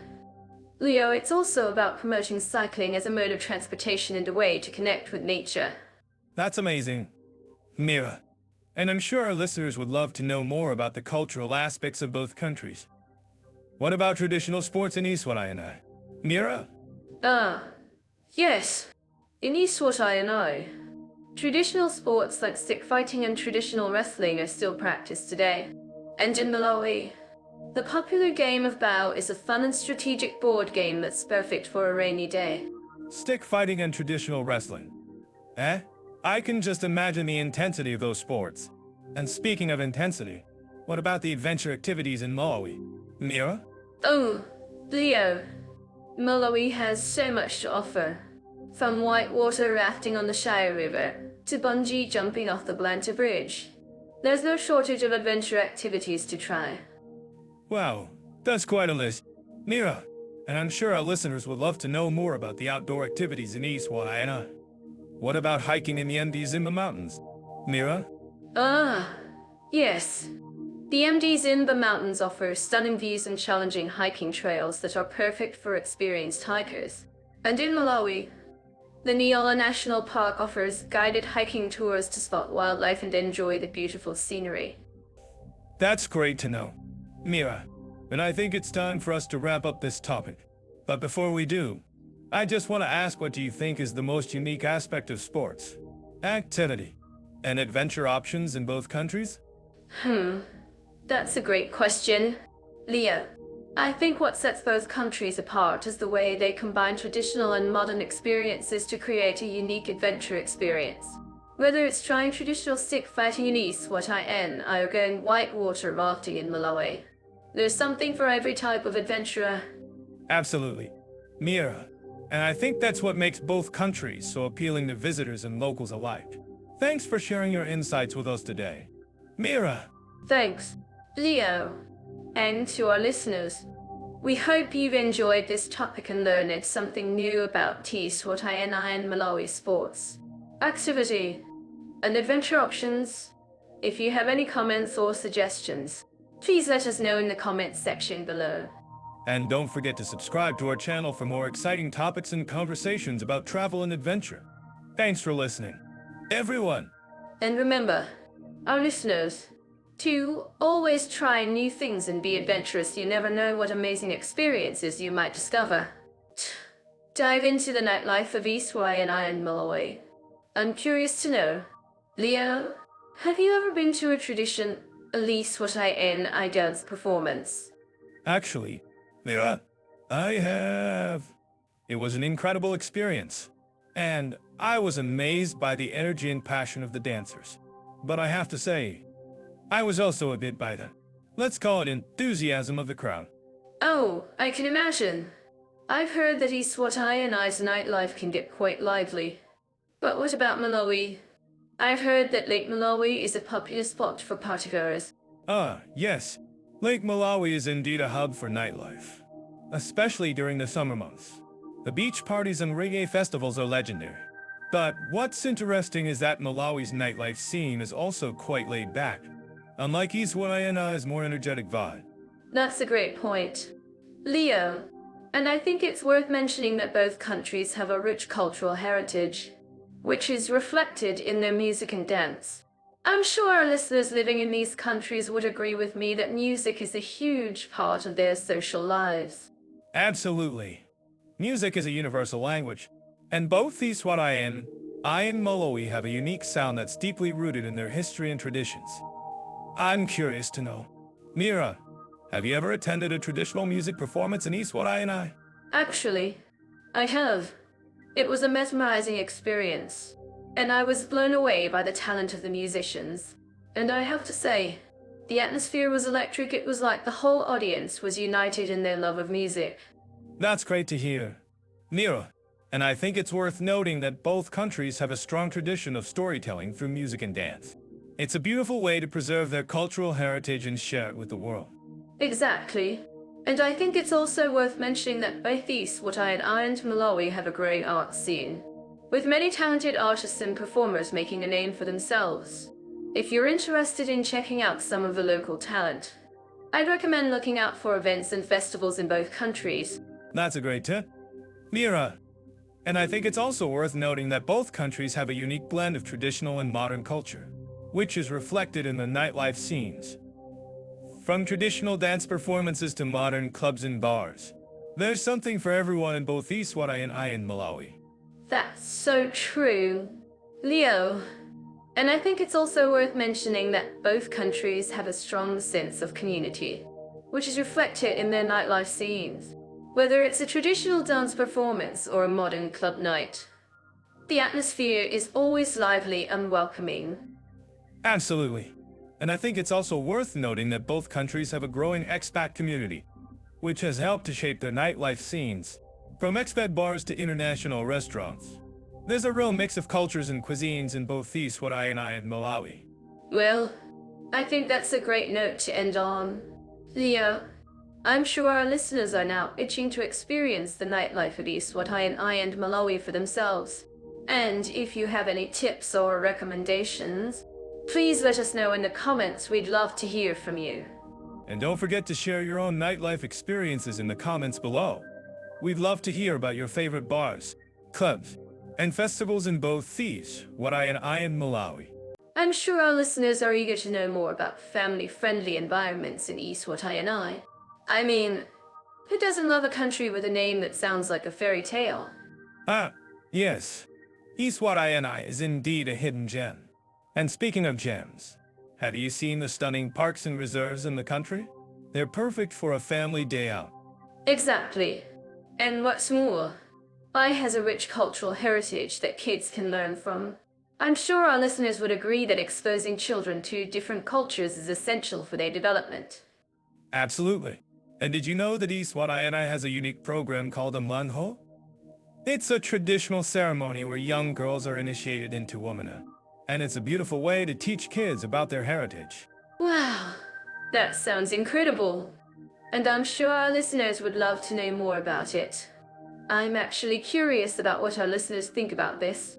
Do you think this kind of cultural exchange is important for kids? I think it's essential.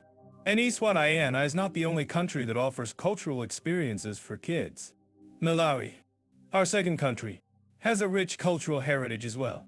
In fact, Malawi is home to the famous Livingstone mission, which was founded by David Livingstone. Ah, yes. I've heard of Dr. Livingstone. He was a pioneer in many ways, and I'm sure our listeners would love to know more about the mission and its significance. Well, the Livingstone mission is not only a historical site but also a beautiful place to visit. The scenery is stunning, and the kids can learn about the history and culture of the area. That sounds amazing. And I'm sure our listeners would agree that learning about history is essential for kids. I mean, who doesn't love a good story about pioneers and explorers? Well, I think we can both agree that our listeners love a good story. And speaking of stories, have you heard about the famous Malawi folk tales? They're full of colorful characters and exciting adventures. Oh, yes. I've heard of them. And I'm sure our listeners would love to hear more about them. I'm actually curious about what our listeners think about these folk tales. Do you think they're a good way to teach kids about their culture? I think they're an excellent way. And Eswatini has its own folk tales as well. In fact, the country has a rich oral tradition that's passed down from generation to generation. That's fascinating. And I'm sure our listeners would love to know more about it. I mean, who doesn't love a good story about magic and mythical creatures? Well, I think we can both agree that our listeners love a good story. And speaking of stories, have you heard about the famous Eswatini folklore about the Inyoni? It's a beautiful story about a bird that's said to have magical powers. Oh, wow! I've heard of it. And I'm sure our listeners would love to hear more about it. I'm actually curious about what our listeners think about these folk tales. Do you think they're a good way to teach kids about their culture? I think they're an excellent way. And both Eswatini and Malawi have a strong focus on community and family. In fact, the countries have a unique way of coming together to celebrate special occasions. Ah, yes. I've heard of it. And I'm sure our listeners would love to know more about it. I mean, who doesn't love a good celebration? Well, I think we can both agree that our listeners love a good celebration. And speaking of celebrations, have you heard about the famous Malawi Kai MBA Longa Festival? It's a beautiful celebration of music, dance, and culture. Oh, wow! I've heard of it. And I'm sure our listeners would love to know more about it. I'm actually curious about what our listeners think about this festival. Do you think it's a good way to bring the community together? I think it's an excellent way. And Eswatini has its own unique way of celebrating special occasions. The country has a beautiful traditional dance called mlango, which is performed by young girls as part of their initiation into womanhood. Ah, yes. I've heard of it. And I'm sure our listeners would love to know more about it. I mean, who doesn't love a good dance? Well, I think we can both agree that our listeners love a good dance. And speaking of dance, have you heard about the famous Malawi Kai MBA Longa dance? It's a beautiful dance that's performed during the Kai MBA Longa festival. Oh, wow. I've heard of it. And I'm sure our listeners would love to know more about it.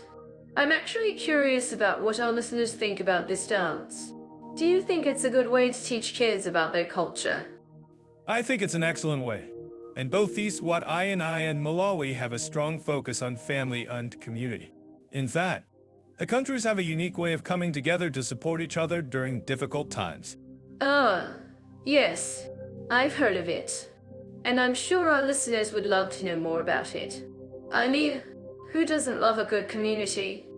Well, I think we can both agree that our listeners love a good community. And speaking of community, have you heard about the famous Eswatini on Langhol's ceremony?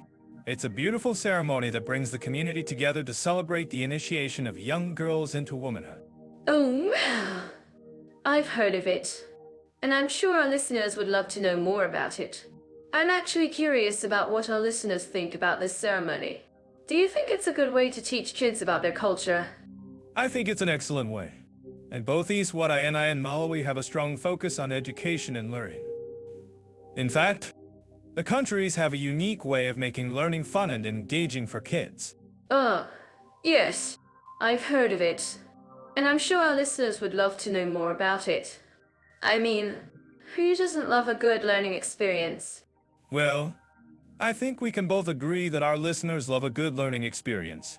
And speaking of learning, have you heard about the famous Malawi Kai and Bielanga festival?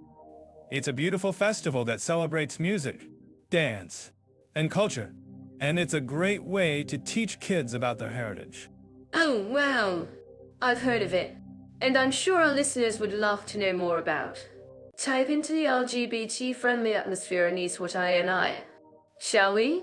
I'm curious to see how this country compares to our next one. Malawi. Great choice. Mira, Eswatini has made some significant strides in recent years, especially with their pride events. I'm pretty sure I saw a photo of a rainbow flag waving high in Babani during the last Pride celebration. That's amazing. I'm sure our listeners would love to see more of that. In fact, I'm certain that our listeners living in Eswatini would agree with me that Pride events are a great way to promote inclusivity and acceptance. Totally agree. Mira, but let's not forget that Eswatini still has a way to go in terms of legal protections for the LGBT community. I mean, it's still a crime to have sex with someone of the same sex, if you can believe it. That's just unacceptable. But, as we all know, laws are one thing, but social attitudes are another. And from what I've heard, I's community is actually quite welcoming, especially in the bigger cities. I'm not so sure. Mira, I've heard that some LGBT individuals in Eswatini still face harassment and discrimination, especially in more rural areas. We need to be careful not to sugarcoat the reality on the ground. I completely agree, Leo. But, as I was saying, I think the community in Eswatini is actually quite strong and resilient. And who knows, maybe our listeners who are from Eswatini can share some of their own experiences with us. Great idea. Mira, I'm sure our listeners would love to hear from someone who's actually lived through this. And speaking of which, let's talk about Malawi for a bit. I've heard that they've made some significant progress in terms of LGBT rights, especially with their anti-discrimination laws. That's fantastic. I'm actually curious about what our listeners think about Malawi's approach to LGBT rights. Do you think it's a good model for other countries to follow? I'm not sure. Mira, I think it's a good start, but we need to make sure that the laws are actually enforced and that the community is protected. We can't just rely on good intentions, if you know what I mean. Absolutely. Leah. And I think that's one of the reasons why Eswatini's community is so strong. They're not just relying on laws, but they're also building relationships and connections with each other. I see what you mean. Mira, and speaking of relationships, I've heard that Malawi has a thriving LGBT community, especially in the bigger cities like Lilongwe and Blantyre. That's great to hear, Leo. And I think it's wonderful that Malawi is also embracing its LGBT community, especially with their Pride events. I'm sure our listeners would love to see some photos of those. I'm sure we can arrange that. Mira, but let's not forget that both Eswatini and Malawi still have a way to go in terms of LGBT rights. We need to keep pushing for more progress and more acceptance. Absolutely. Leo. And I think that's one of the reasons why our podcast is so important. We're creating a platform for people to share their stories and experiences, and to raise awareness about the issues that matter. Well said. Mira. And speaking of which, let's talk about what our listeners can do to support the LGBT community in Eswatini, Malawi. We could provide some resources and links in the show notes. Don't you think? Ah, that's a great idea. Leo, and I think we should also encourage our listeners to share their own experiences and stories with us. We want to hear from you. Well, I'm sure our listeners are eager to share their thoughts and opinions with us. And speaking of opinions, I'm curious to hear what our listeners think about the LGBT-friendly atmosphere in Eswatini and Malawi. Do you think it's improving or getting worse? That's a tough question. Leo, but I think we need to keep having these conversations and sharing our stories, so that we can create a more inclusive and accepting environment for everyone. Well said. Mira, and I think we've covered a lot of ground today. But before we go, let's just say that LGBT rights are human rights. And we need to keep fighting for more progress and more acceptance. Absolutely. Leo, and I think that's a great note to end on. Thanks for joining me on this conversation about LGBT-friendly atmospheres in Eswatini and Malawi. It was my pleasure.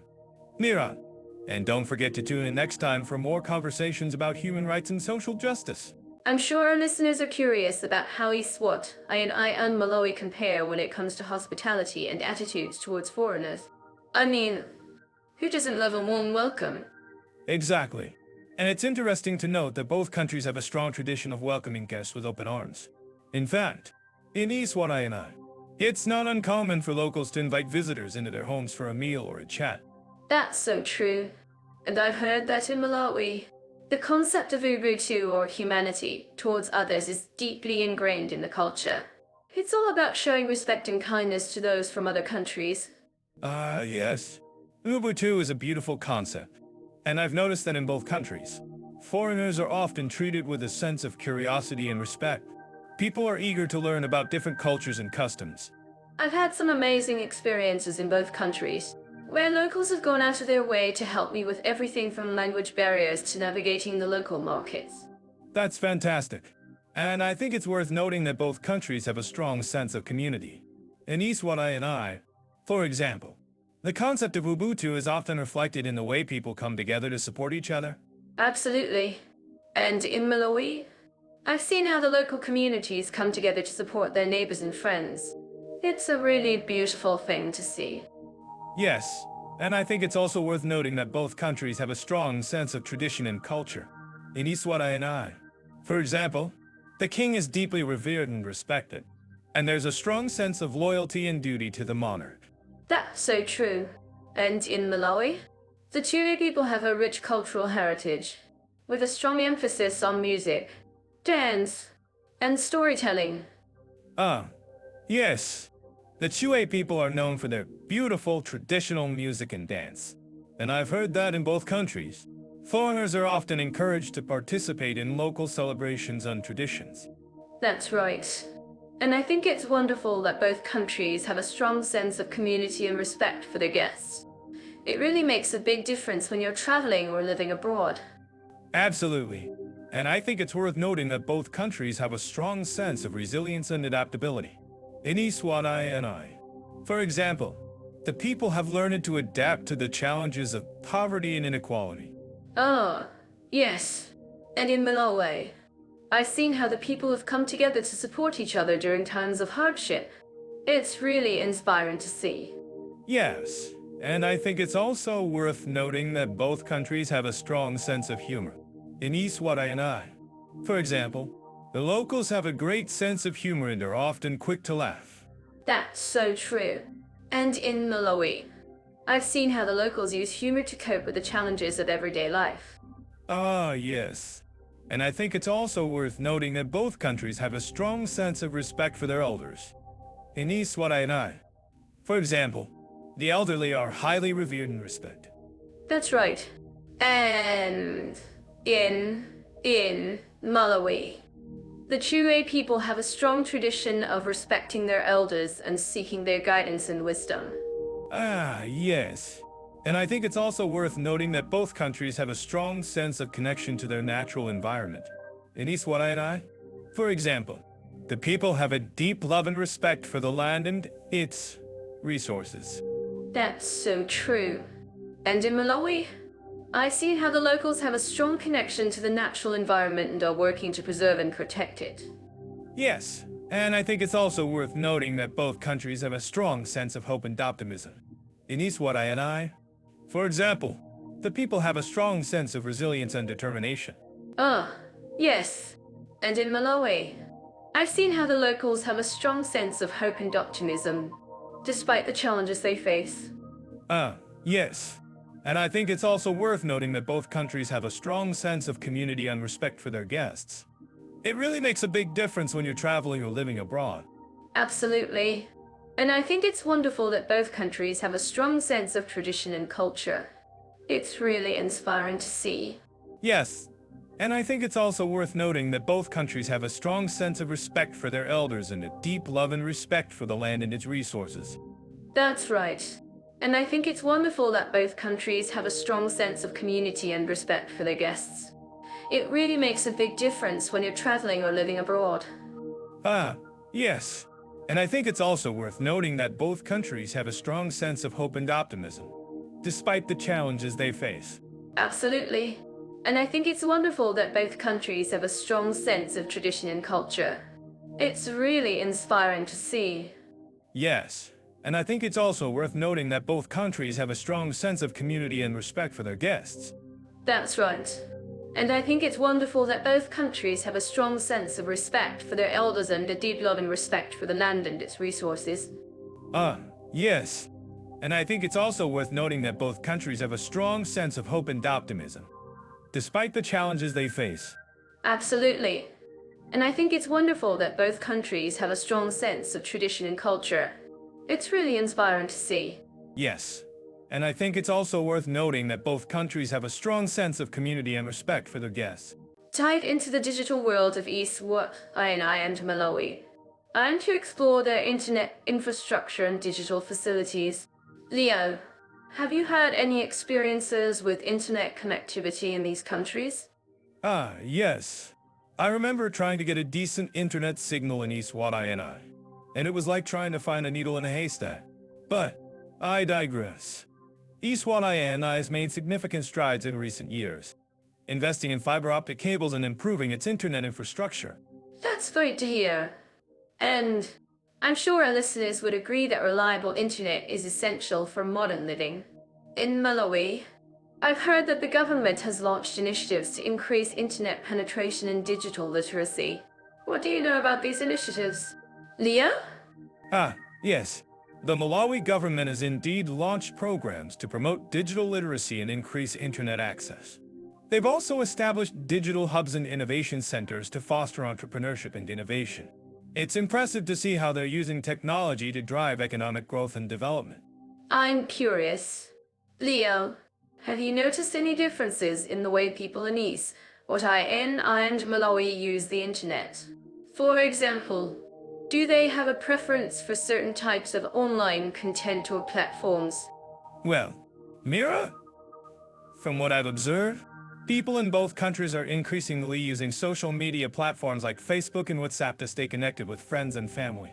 However, in Eswatini, I've noticed that people are more likely to use online banking and mobile payment services, whereas in Malawi, they're more likely to use online marketplaces to buy and sell goods. That's fascinating. And I'm sure our listeners would be interested to know more about the cybercustodial landscape in these countries. Have you come across any notable cybercustodial threats or initiatives? Leo? Yes. Unfortunately, both Eswatini and Malawi have experienced cybercustodial threats, including phishing scams and data breaches. However, the Malawi government has launched initiatives to promote cybercustodial awareness and educate the public on online safety. I'm glad to hear that the government is taking steps to address cybercustodial concerns. Now, let's talk about digital nomad hubs and tech-driven lifestyles. Have you had any experiences with digital nomad communities in these countries? Leo? Yes. I've had the pleasure of visiting digital nomad hubs in both Eswatini and Malawi. In Eswatini, I visited the Wayne Wildlife Sanctuary, which has a thriving digital nomad community. And in Malawi, I visited the Lilange Innovation Hub, which is a hub for startups and entrepreneurs. That sounds amazing. I'm sure our listeners would love to know more about these digital nomad hubs and the types of activities and events that take place there. What can you tell us about the community and culture in these hubs? Leo? Well, Mira, the community in these hubs is incredibly vibrant and supportive. There are regular meetups, workshops, and events that bring people together to share ideas and collaborate on projects. It's a great place for digital nomads to connect with like-minded individuals and learn from each other's experiences. I'm sure our listeners would agree that community and networking are essential for success in the digital age. Now, let's talk about innovation and tech accessibility. Have you come across any innovative startups or tech companies in these countries? Leo? Yes. I've had the pleasure of meeting some talented entrepreneurs and innovators in both Eswatini and Malawi. There are some exciting startups working on everything from mobile payment systems to agricultural technology. That's great to hear. I'm sure our listeners would love to know more about these innovative startups and the types of challenges they're trying to solve. What can you tell us about the entrepreneurial ecosystem in these countries? Leo? Well, Mira, the entrepreneurial ecosystem in both Eswatini and Malawi is still developing. But there are some exciting initiatives underway to support startups and entrepreneurs. For example, the Malawi government has launched a startup accelerator program to provide funding and mentorship to early-stage startups. I'm glad to hear that the government is taking steps to support entrepreneurship and innovation. Finally, let's talk about the future of internet infrastructure and digital facilities in these countries. What do you see as the biggest challenges and opportunities? Leo? Yes. I think the biggest challenge facing both Eswatini and Malawi is the need for continued investment in infrastructure and digital literacy. However, I also see huge opportunities for growth and development, particularly in the areas of e-commerce, fintech, and digital health. I'm sure our listeners would agree that the future of internet infrastructure and digital facilities is crucial for the development of these countries. Thank you, Leo, for sharing your insights and experiences with us today. The pleasure is mine. Mira, I hope our listeners have enjoyed this conversation and have gained a better understanding of the digital landscape in Eswatini and Malawi. Shopping in Eswatini. You get the best of both worlds, traditional markets and modern malls. I mean, who wouldn't love browsing through colorful stores selling handmade crafts and then heading to a sleek mall to indulge in some high-end fashion? That's right. Mira, and speaking of high-end fashion, Eswatini's luxury shopping scene is quite impressive, with top brands like Gucci and Louis Vuitton represented. But what about value for money treasures? Can you find affordable options in Eswatini? Oh, absolutely. You can find some amazing deals on local handicrafts and souvenirs at the markets. And if you're looking for something more modern, the malls have a great selection of affordable clothing and accessories. I'm curious. Mira, have you ever tried bargaining at the markets? I've heard it's a fun and essential part of the shopping experience in Eswatini. Oh yes, bargaining is a must when shopping at the markets. It's all about negotiating the price and making a deal. I'd even managed to get some great deals on handmade crafts by being a bit cheeky with the vendors. Cheeky? Well, I think we can all learn a thing or two from your bargaining skills. Mira, but what about Malawi? How does its shopping scene compare to Eswatini? Malawi's shopping scene is quite different from Eswatini's. While Eswatini has a more developed mall culture, Malawi has a more laid-back, market-based approach to shopping. But that doesn't mean you can't find some great deals on local handicrafts and souvenirs. That's true. And speaking of local handicrafts, I've heard that Malawi is famous for its wood carvings and textiles. Have you ever tried shopping for these types of items in Malawi? Mira. Oh, yes. I've actually got some beautiful wood carvings and textiles from local markets in Malawi. The craftsmanship is truly amazing, and the prices are very reasonable. I'm sure our listeners would love to know more about the shopping experiences in both countries. If you're living in Eswatini or Malawi, Please share your favorite shopping spots and tips in the comments below.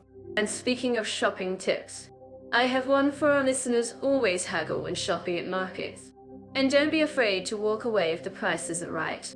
And in Malawi, be sure to try some of the local street food, it's delicious.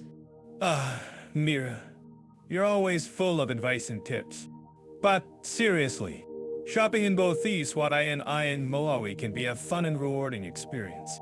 Just remember to be respectful of local customs and traditions, and don't be afraid to try new things. That's right, Leo. And if you're looking for a unique shopping experience, be sure to visit the markets in both countries. You can find some truly one-of-a-kind items and support local artisans at the same time. I'm sure our listeners will appreciate the insider tips and advice from both of us. And who knows, maybe one day we'll even have a shopping competition to see who can find the best deals and bargains in both countries. Oh, that sounds like a great idea, Leo. And I'm sure our listeners would love to participate. Well, that's all for today's topic. Thanks for tuning in, everyone. And don't forget to subscribe to our podcast for more exciting topics and discussions. See you in the next episode. Tying into the vibrant world of cultural events, festivals, and concert opportunities in outer countries, Eswatini and Malawi. Both nations are rich in traditions and have a unique cultural calendar that brings people together in celebration. I'm curious, Leo, what are some of the most notable festivals and events in Eswatini? Eswatini's got some fantastic festivals. Mira, one of the most popular is the Inkwala traditional ceremony, which is a UNESCO-recognized event. It's a time for the Swazi people to come together and celebrate their cultural heritage. And, of course, who could forget the Mlangho dance? A beautiful display of traditional dance and culture. These insights could have been possible without Jet Off by referring to cultural trends. That's fascinating. Leo! I've always been intrigued by the reed dance. In Malawi, I've heard that the Lake of Stars Festival is a must-attend event. Can you tell me more about it? Yes. The Lake of Stars Festival is a fantastic celebration of music, culture, and community. It's held on the shores of Lake Malawi and features a diverse lineup of local and international artists. The festival is all about promoting peace, love, and unity, and it's an amazing experience for anyone who attends. I heard that the festival has a strong focus on sustainability and community development. Can you tell me more about that aspect? Yes, that's right. The Lake of Stars Festival has a strong commitment to sustainability and community development. The organizers work closely with local communities to ensure that the festival has a positive impact on the environment and the local economy. It's a great example of how a festival can be both entertaining and socially responsible. I'm actually curious about what our listeners think about this. Do you think it's possible for festivals like Lake of Stars to have a broader impact on society, beyond just entertaining people? That's a great question.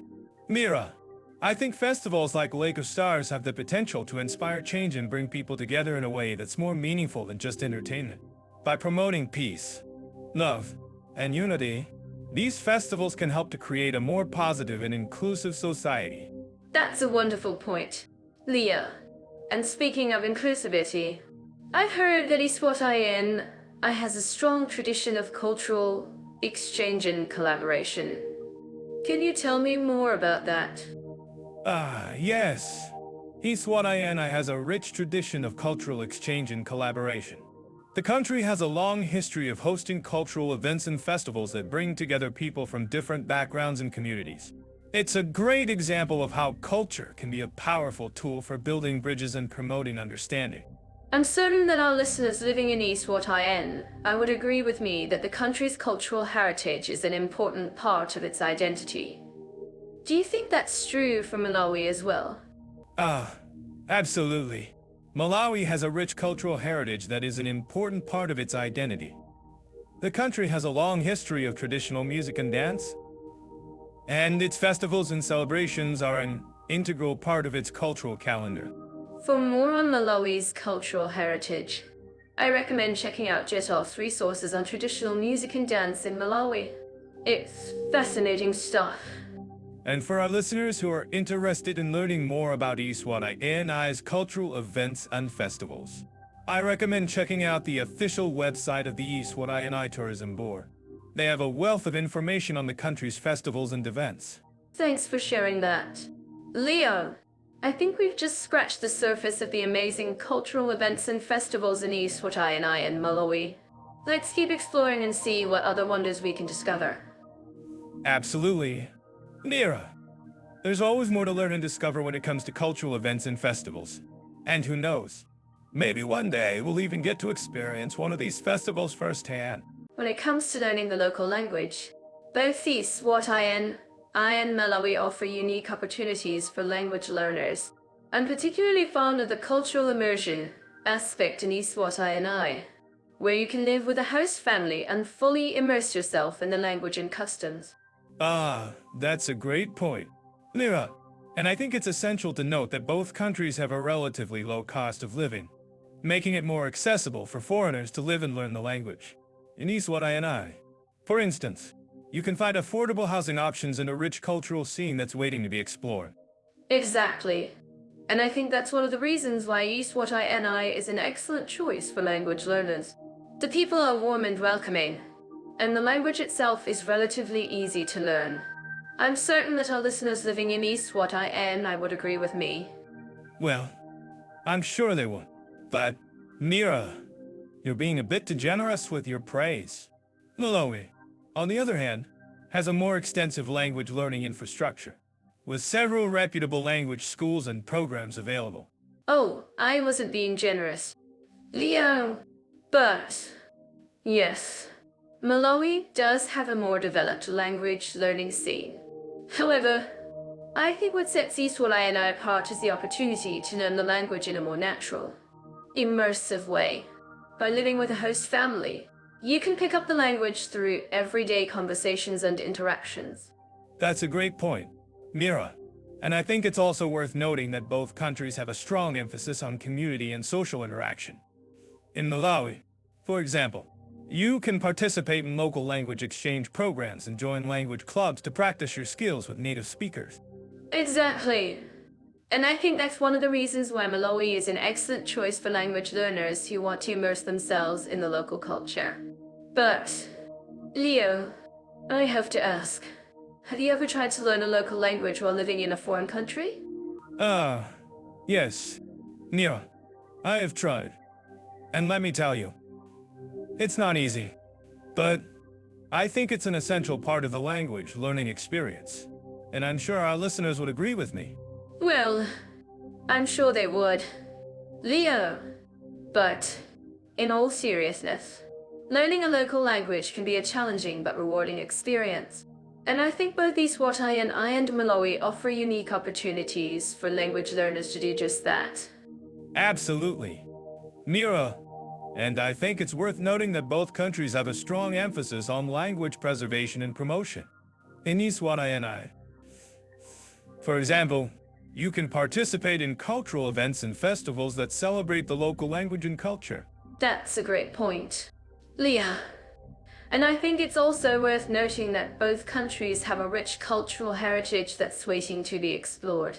From traditional music and dance to local cuisine and crafts, there's always something new to discover. Well, Mira, you're making me want to pack my bags and move to Eswatini right now. But, in all seriousness, I think both countries offer a unique cultural experience that's waiting to be explored. Well, I'm glad I could inspire you. Leo. And I think it's worth noting that both countries have a strong emphasis on hospitality and welcome. In Eswatini, for example, you can expect to receive a warm welcome from the locals, who are eager to share their culture and language with you. Absolutely. Mira?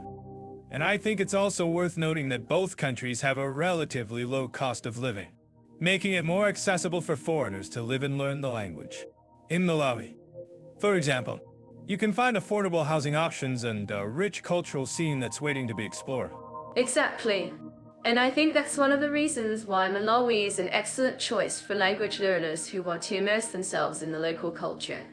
But, Leo, I have to ask, What do you think is the biggest challenge facing language learners in both Eswatini and Malawi? Ah, that's a great question. Mira, I think one of the biggest challenges facing language learners in both countries is the pronunciation of the local language. The sounds and intonation can be quite different from what we're used to in our native languages. That's a great point, Leo. And I think it's also worth noting that both countries have a strong emphasis on language preservation and promotion. In Eswatini, for example, you can participate in cultural events and festivals that celebrate the local language and culture. Absolutely. Mira, and I think it's also worth noting that both countries have a relatively low cost of living, making it more accessible for foreigners to live and learn the language. In Malawi, for example, you can find affordable housing options and a rich cultural scene that's waiting to be explored. Exactly. And I think that's one of the reasons why Malawi is an excellent choice for language learners who want to immerse themselves in the local culture. But, Leo, I have to ask, have you ever tried to learn a local language while living in a foreign country? Ah, yes. Mira, I have tried. And let me tell you, it's not easy. But I think it's an essential part of the language learning experience. And I'm sure our listeners would agree with me. Well, I'm sure they would. Leo, but in all seriousness, learning a local language can be a challenging but rewarding experience. And I think both Eswatini and Malawi offer unique opportunities for language learners to do just that. Absolutely. Mia. And I think it's worth noting that both countries have a strong emphasis on language preservation and promotion. In Eswatini, for example, you can participate in cultural events and festivals that celebrate the local language and culture. That's a great point, Leo. And I think it's also worth noting that both countries have a rich cultural heritage that's waiting to be explored. From traditional music and dance to local cuisine and crafts, there's always something new to discover. Well, Mira, you're making me want to pack my bags and move to Eswatini right now. But, in all seriousness, I think both countries offer a unique cultural experience that's waiting to be explored. Well, I'm glad I could inspire you, Leo. And I think it's worth noting that both countries have a strong emphasis on hospitality and welcome. In Eswatini, for example, you can expect to receive a warm welcome from the locals, who are eager to share their culture and language with you. Absolutely. Mira, and I think it's also worth noting that both. Let's dive into the safety and comfort of women travelers in Eswatini and Malawi. From what I've gathered, both countries have their own unique approaches to ensuring women feel safe and welcome. That's right. Mira, Eswatini, for instance, has a relatively low crime rate compared to other African countries. However, women travelers still face some challenges, particularly in rural areas where access to resources and services can be limited. I completely agree. In Malawi, on the other hand, women face more significant challenges, including high rates of violence against women and girls. But I've also heard that Malawi has a strong network of women's organizations and community initiatives that work to promote women's safety and empowerment. Exactly. And it's not just about the numbers. Mira, in both countries, women's safety and comfort are deeply influenced by cultural attitudes and social norms. For example, in Eswatini, women are often expected to dress modestly and avoid traveling alone at night, whereas in Malawi, women may face more open hostility and harassment on the streets. Wow, that's a great point, Leah. And I'm curious, have you ever encountered any situations where you felt uncomfortable or unsafe as a woman traveler in either country? Well, Mira, I'm a guy, so I don't have the same experiences as women travelers. But I do have a friend who's traveled extensively in both countries, and she shared some harrowing stories about being harassed and followed by men in rural areas. Oh, I can imagine that would be really scary. But I've also heard that both countries have made significant strides in recent years to improve women's safety and empowerment. For example, in Eswatini, the government has launched initiatives to address domestic violence and support women's economic empowerment. That's fantastic to hear. Mira, and in Malawi, I've heard that the government is working to increase access to education and healthcare for women and girls, which is a huge step forward. Absolutely. And I think it's also worth noting that both countries have a strong tradition of community-based initiatives that promote women's safety and comfort. For example, in Malawi, there are many community-based programs that provide support and resources for women who have experienced violence or abuse. That's so important, Mira. And I think it's also worth mentioning that both countries have a rich cultural heritage that values respect and dignity for women. For example, in Eswatini, the king himself has spoken out against domestic violence and promoted the importance of women's empowerment. Wow, that's amazing to hear.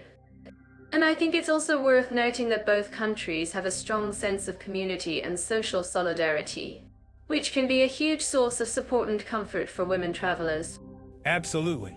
Mira, and I think it's also worth mentioning that both countries have a growing number of women-led businesses and initiatives that promote women's safety and empowerment. That's fantastic to hear, Leo. And I'm curious, what do you think are some of the key takeaways for women travelers who want to stay safe and comfortable in Eswatini and Malawi? Well, Mira, I think it's essential to do your research and stay informed about local customs and social norms. It's also important to connect with local women and join community-based initiatives that promote women's safety and empowerment. That's great advice, Leo.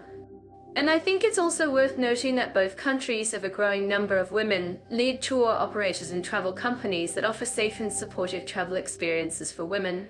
That's fantastic to hear, Mira. And I think it's also worth mentioning that both countries have a strong sense of resilience and adaptability, which can be a huge asset for women travelers who face challenges and setbacks. Absolutely, Leo. And I think it's also worth noting that both countries have a growing number of women's rights activists and advocates who are working to promote women's safety and empowerment. That's so important, Mia. And I think it's also worth mentioning that both countries have a strong sense of hope and optimism, which can be a huge source of inspiration and motivation for women travelers. Wow, I couldn't agree more, Leo. And I think it's also worth noting that both countries have a growing number of women-led initiatives that promote women's safety and comfort, from women's shelters to women's economic empowerment programs. That's fantastic to hear, Mira. And I think it's also worth mentioning that both countries have a strong sense of community and social solidarity, which can be a huge source of support and comfort for women travelers. Absolutely. And I think it's also worth noting that both countries have a growing number of women-led tour operators and travel companies that offer safe and supportive travel experiences for women. That's fantastic to hear, Mira. And I think it's also worth mentioning that both countries have a strong sense of resilience and adaptability, which can be a huge asset for women travelers who face challenges and setbacks. Well, Leo, I think that's a great place to wrap up our discussion on safety and comfort for women travelers in Eswatini and Malawi. Thanks for sharing your insights and perspectives. No problem, Mira. And I think it's also worth mentioning that both countries have a growing number of women-led initiatives that promote women's safety and comfort. Dive into the fascinating world of Eswatini's legal system and individual rights. From what I've researched, it seems that Eswatini has a unique blend of traditional and modern laws. Leo, can you tell us more about the king's role in the legal system? Yes, in Eswatini, the king has significant powers, but it's a complex system. The king appoints the prime minister, and the council of ministers is responsible for advising him on key matters. However, the king's decisions are also subject to review by the courts. That's intriguing. I'm curious to know more about how this system affects individual rights. Do you think the king's influence helps or hinders the protection of individual freedoms? Well, it's a double-edged sword. On one hand, the king's influence can be beneficial in promoting social cohesion and stability. On the other hand, it can also lead to concerns about the rule of law and the protection of individual rights. I see what you mean. It's a delicate balance. Let's compare this to Malawi's legal system, which is more influenced by British common law. How does this affect individual rights in Malawi? Great point. Malawi's system is more formalized, with a stronger emphasis on the rule of law. The president has significant powers, but the courts have more independence to review and challenge executive decisions. That's a key difference. In Eswatini, the king's influence is more direct, whereas in Malawi, the president's powers are more formalized. What implications does this have for individual rights and freedoms in each country? Well, in Eswatini, the king's influence can sometimes lead to concerns about the protection of individual rights, particularly in areas like freedom of expression and assembly. In Malawi, the more formalized system provides stronger protections for individual rights, but also creates more bureaucratic hurdles. I'm curious about how this affects the daily lives of citizens in each country. Do you think the unique characteristics of each legal system have a significant impact on the way people live their lives? Absolutely. In Eswatini, the king's influence can sometimes lead to a more paternalistic approach to governance, where the state takes a more active role in citizens' lives. In Malawi, the more formalized system provides more opportunities for citizens to engage with the government and advocate for their rights. That's a great point. I'm actually curious about what our listeners think about this. If you're living in either Eswatini or Malawi, how do you think the legal system affects your daily life? Share your thoughts in the comments. Great question. And I think it's worth noting that both countries have made significant progress in recent years in terms of protecting individual rights and freedoms. However, there's still much work to be done to ensure that these rights are fully protected and respected. Well, it's clear that both countries have their own unique challenges and opportunities when it comes to individual rights and freedoms. Let's talk about some of the landmark cases that have shaped the legal landscape in each country. Great topic.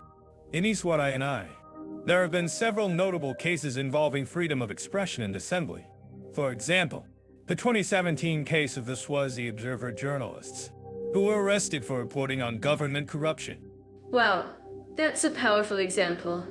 And in Malawi, I've read about the case of the Malawi Human Rights Defenders Coalition, which challenged the government's restrictions on freedom of assembly. Yes. That's a great example. And it's worth noting that both countries have made significant progress in recent years in terms of protecting individual rights and freedoms. But there's still much work to be done. Well, it's clear that both countries have their own unique stories to tell when it comes to individual rights and freedoms. Let's wrap up this topic by discussing some of the key takeaways from our conversation. Great summary.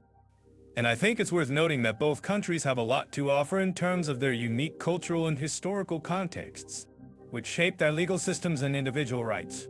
Absolutely. And I think our listeners will appreciate the nuanced and detailed discussion of these complex topics. Thank you for joining us on this journey through the legal systems of Eswatini and Malawi. Thank you. And don't forget to share your thoughts in the comments. I'm sure our listeners in Eswatini are familiar with the concept of Nutritional, a traditional form of relaxation and social bonding. It's essentially a communal gathering where people share stories, dance, and enjoy each other's company. I'm curious to know, Leo, have you ever experienced something similar in Malawi? Yes. I have. In Malawi, there's a similar tradition called Taxation, where people gather to socialize, share food, and enjoy music. It's a wonderful way to unwind and connect with others. I think it's fascinating how both countries have their own unique ways of promoting relaxation and community bonding. That's so true. Leo, and speaking of community bonding, I've heard that Eswatini has a rich cultural heritage when it comes to traditional medicine. The people of Eswatini have a deep understanding of the natural world and use plants and other natural resources to create remedies for various ailments. Have you ever explored any of these traditional remedies in Malawi? Actually, I have.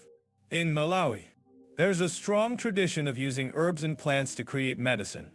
In fact, the country is home to a number of unique and rare plant species that are used in traditional medicine.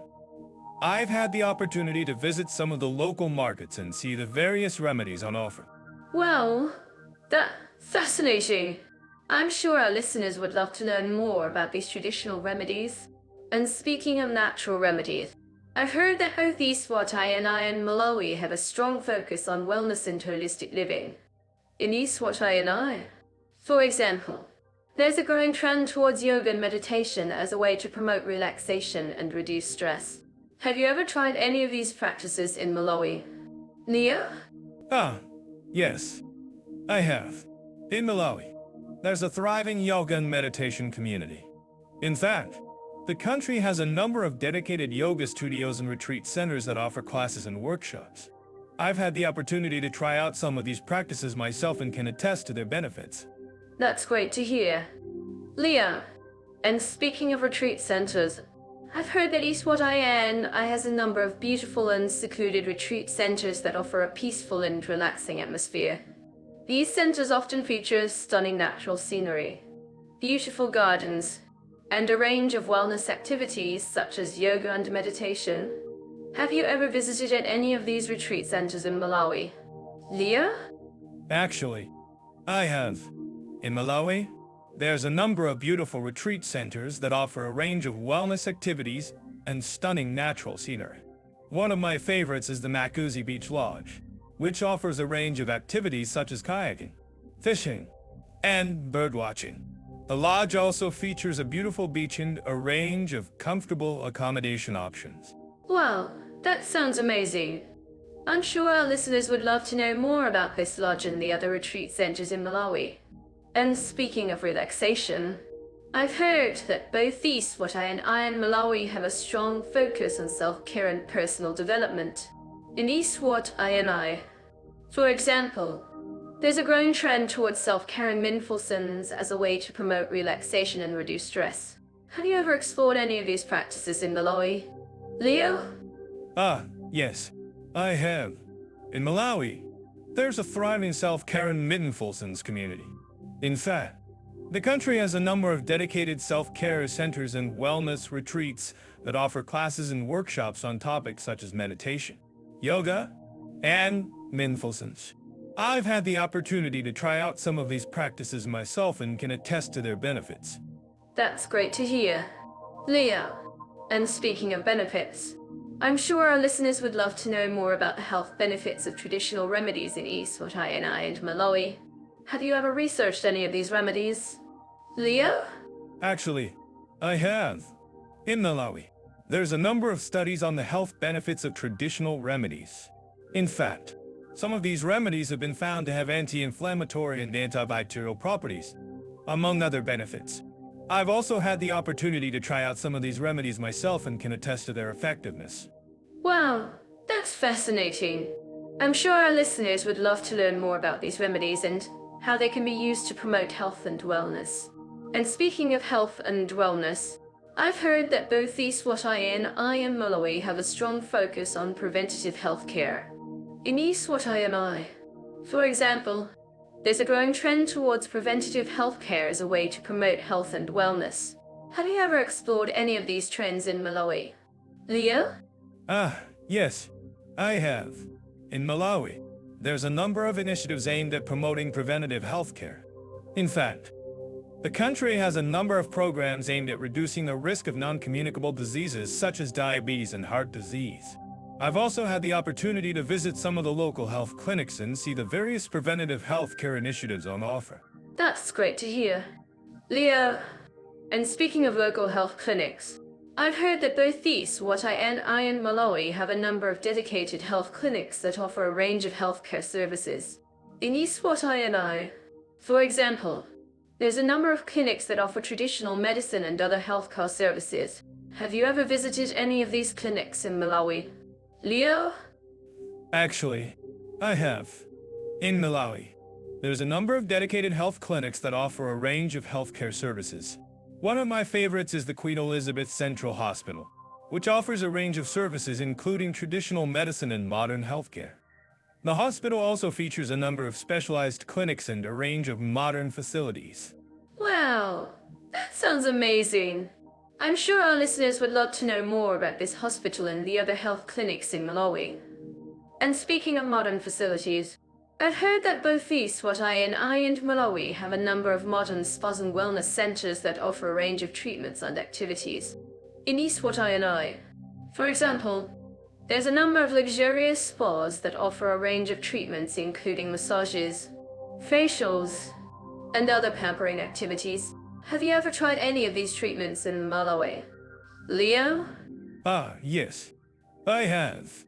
In Malawi, there's a number of modern spas and wellness centers that offer a range of treatments and activities. One of my favorites is the Sunbird Kuchawi Hotel, which offers a range of treatments including massages, facials, and other pampering activities. The hotel also features a number of modern facilities and a range of comfortable accommodation options. Wow, that sounds amazing. I'm sure our listeners would love to know more about this hotel and the other modern spas in Malawi. And speaking of comfort, I've heard that both Eswatini and Malawi have a number of beautiful and secluded retreat centers that offer a peaceful and relaxing atmosphere. These centers often feature stunning natural scenery, beautiful gardens. I'm so to dive into the topic of opportunities for religious and spiritual needs in Eswatini and Malawi. Both countries have a rich cultural heritage, and I'm curious to see how their spiritual landscapes compare. Ah, great topic. I've always been fascinated by the way different cultures approach spirituality. Eswatini, for example, is a country with a strong Christian heritage, while Malawi has a more diverse spiritual scene. That's right. I is official language. Swazi is a Bantu language, and many Swazis are Christian. But there are also significant numbers of traditionalists and Muslims. And in Malawi, you have a mix of Christianity, Islam, and traditional African religions. It's interesting to see how these different faiths coexist. Exactly. And I think it's worth noting that both countries have a strong sense of community and respect for one another's faith. It's a great example of how people can come together and celebrate their differences. Absolutely. And I think it's also worth mentioning that both countries have a strong tradition of spiritual leaders who play an important role in guiding their communities. That's so true. In Eswatini, for example, the king is also the head of the Anglican Church, which is a unique arrangement that reflects the country's Christian heritage. Well, that's fascinating. And in Malawi, the Chue people have a rich tradition of spiritual leaders who are revered for their wisdom and spiritual power. I'm actually curious about what our listeners think about this. Do you think it's interesting to see how different cultures approach spirituality? Or do you have a favorite tradition or faith that you'd like to share? I think we might get some interesting responses. But in all seriousness, I think it's great that we're having this conversation. It's a great way to learn about and appreciate the diversity of spiritual traditions. That's right. And I think it's also worth noting that both countries have a strong tradition of spiritual practices that are not necessarily tied to a particular faith. For example, in Eswatini, there's a strong tradition of ancestor worship, which is a way of honoring and respecting one's ancestors. Ah, yes. And in Malawi, there's a similar tradition of honoring one's ancestors. But it's also influenced by Christianity and Islam. I see what you mean. And I think it's also worth noting that both countries have a strong sense of spiritual connection to the natural world. For example, in Eswatini, there's a strong tradition of living in harmony with nature, which is reflected in the country's beautiful landscapes and wildlife. Absolutely. And in Malawi, there's a similar sense of connection to the natural world, but it's also influenced by the country's rich cultural heritage and traditions. I'm certain that our listeners living in this country would agree with me that the natural beauty of Malawi is truly breathtaking. I think we might get some agreement there. But, in all seriousness, I think it's great that we're highlighting the importance of spiritual connection to the natural world. That's right.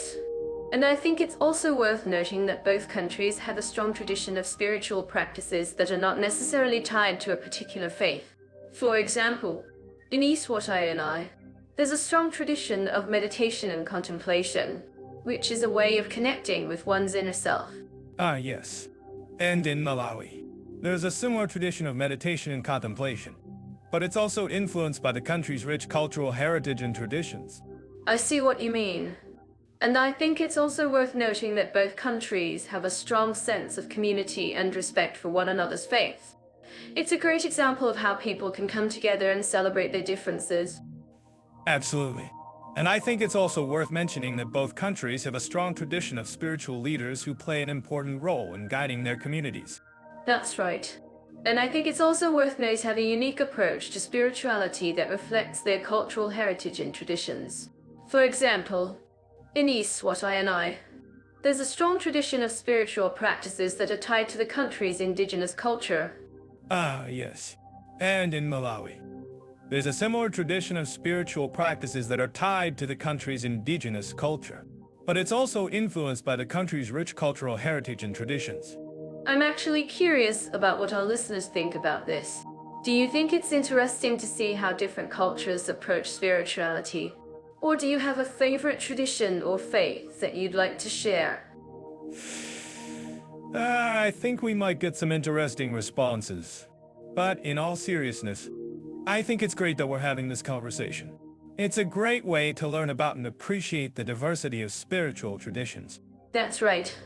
And I think it's also worth noting that both countries have a strong tradition of spiritual practices that are not necessarily tied to a particular faith.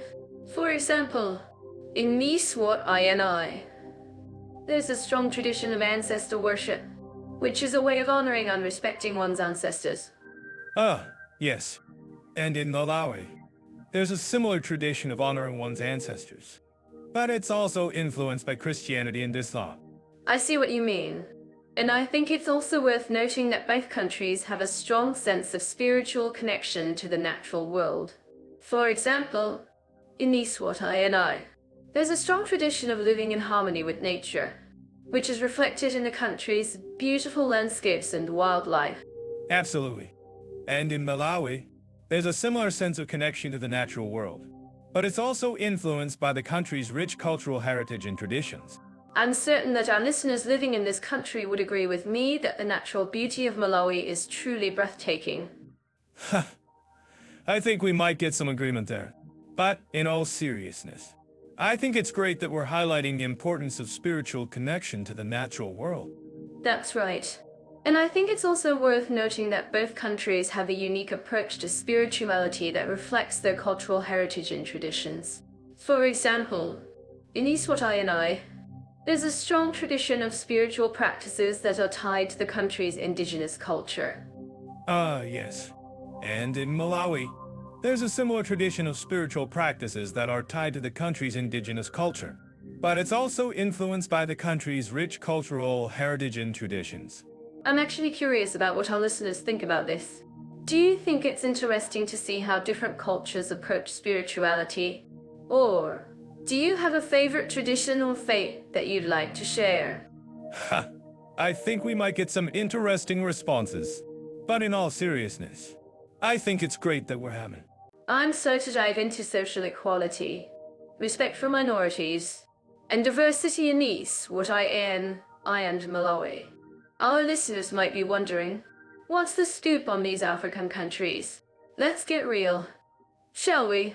Eswatini, formerly known as Swaziland, is a tiny kingdom nestled in the heart of southern Africa.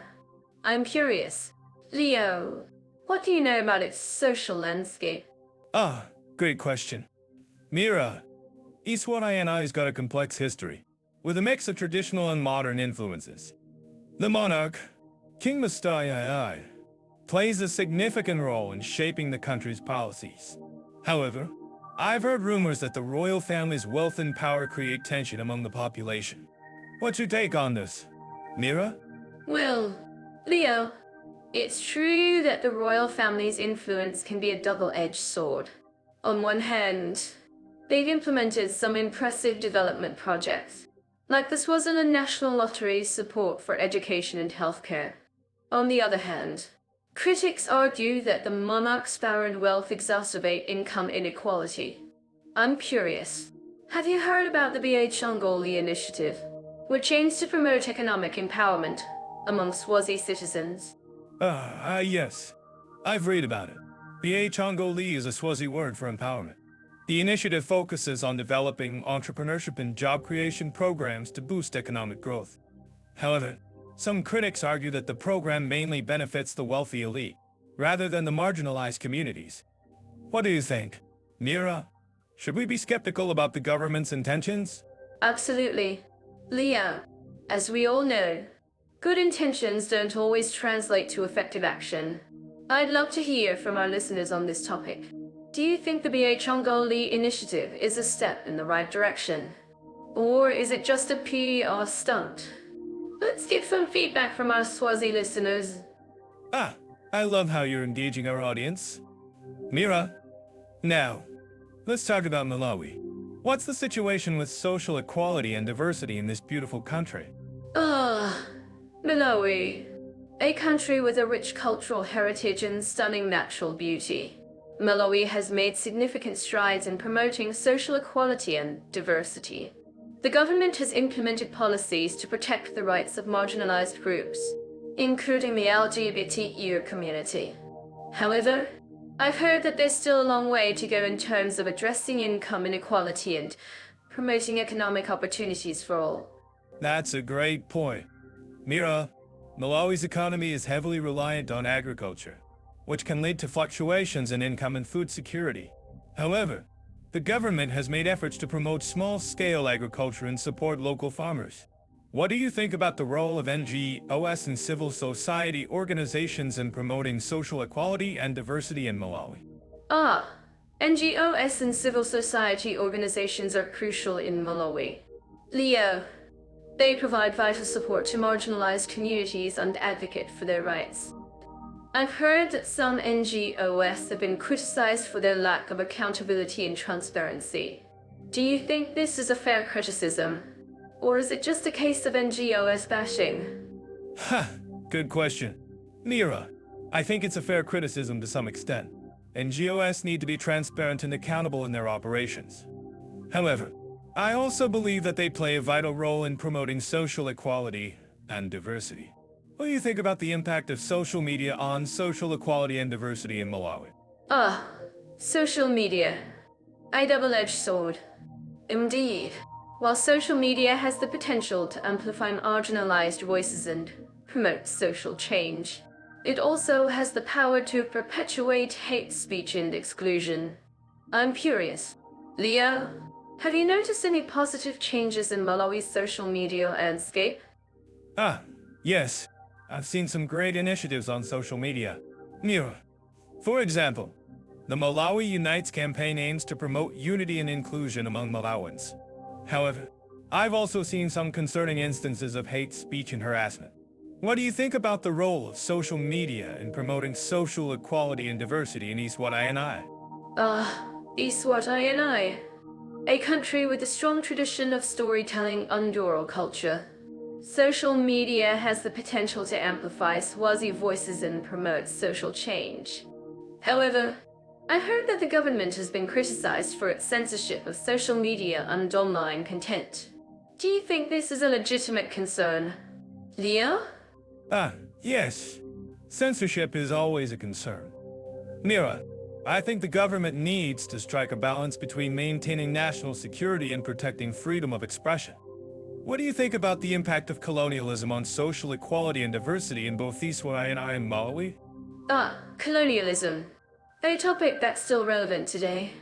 Both Eswatini and Malawi have a complex history of colonialism, which has had a lasting impact on their social landscapes.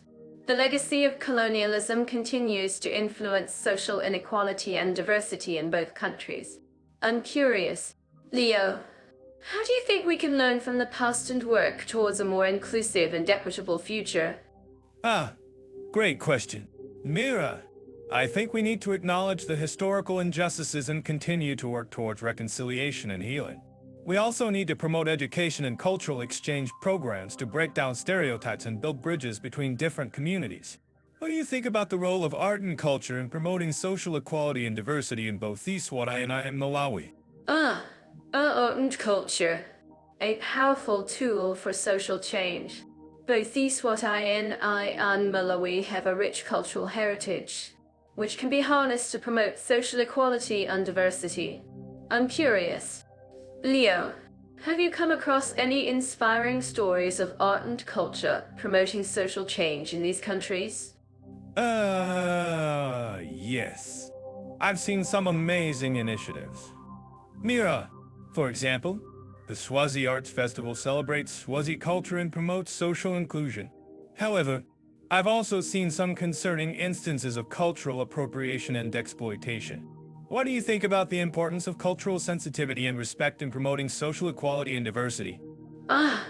Cultural sensitivity and respect. A crucial aspect of promoting social equality and diversity. Both Eswatini and Malawi have a rich cultural heritage, which should be respected and celebrated. I'm curious, Leo, how do you think we can promote cultural sensitivity and respect in our own lives and communities? Great question. Mira, I think we need to educate ourselves about different cultures and histories.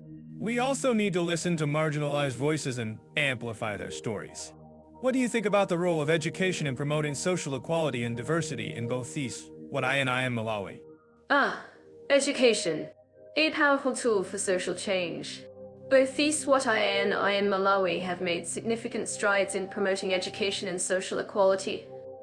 I've heard that there's still a long way to go in terms of addressing literacy rates and access to education for marginalized groups. So, let's dive into the world of taxation, retirement, and social rights for long-term immigrants in Eswatini and Malawi. I'm curious to know, Leo, how does Eswatini's tax system compare to Malawi's? Great question. Mira, Eswatini has a relatively simple tax system, with a flat rate of 10% for personal income tax and 15% for corporate income tax. Malawi, on the other hand, has a more complex system with multiple tax rates, including a 20% rate for personal income tax and 30% for corporate income tax.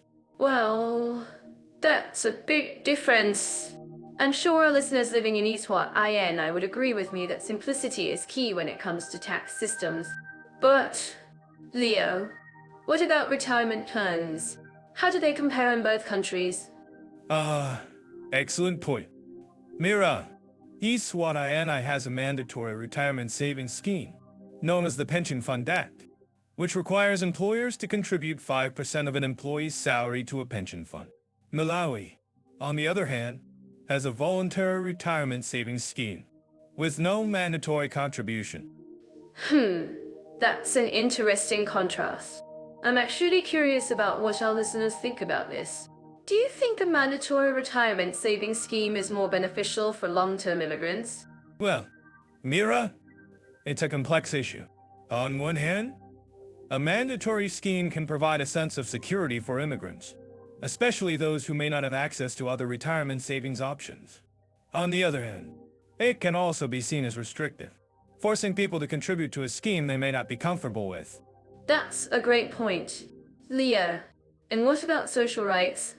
How do Eswatini and Malawi compare in terms of healthcare and education for long-term immigrants? Great question.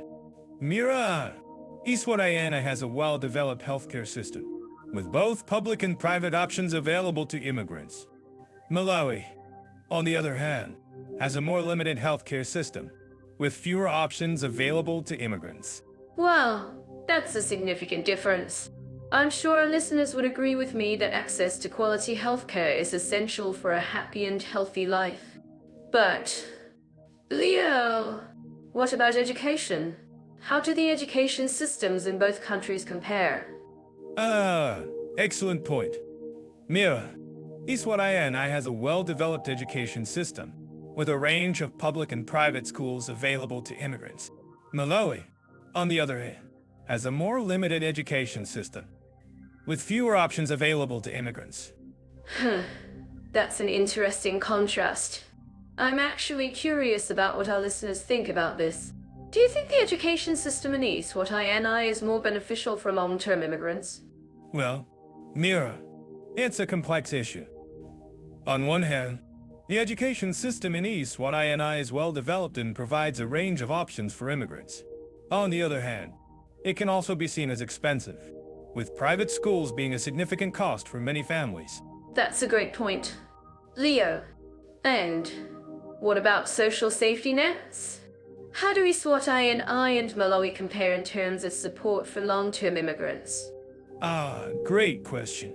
Lira, Eswatini has a well-developed social safety net with a range of programs available to support immigrants, including unemployment benefits and social assistance.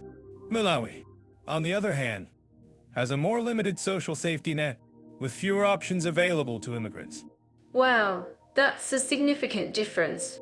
I'm sure our listeners would agree with me that a social safety net is essential for long-term immigrants. But, Leo, what about the process of getting a work permit in both countries? How do they compare? Excellent point. Mira, Eswatini has a relatively straightforward process for getting a work permit, with a simple application process and minimal documentation required.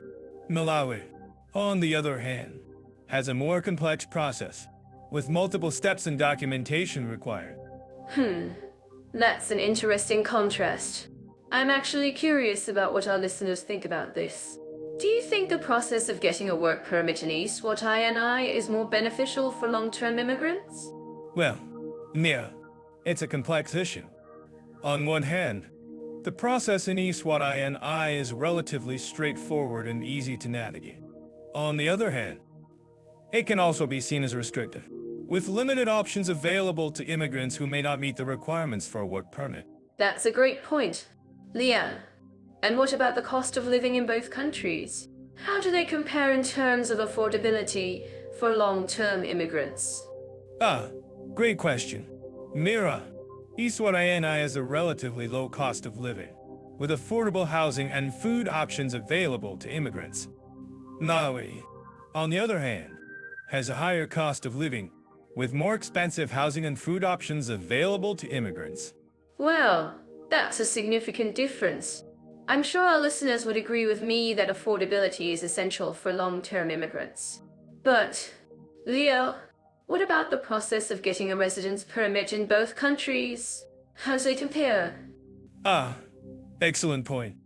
Neo, Eswatini has a relatively straightforward process for getting a residence permit, with a simple application process and minimal documentation required. Malawi, on the other hand, has a more complex process, with multiple steps and documentation required. That's an interesting contrast. I'm actually curious about what our listeners think about this.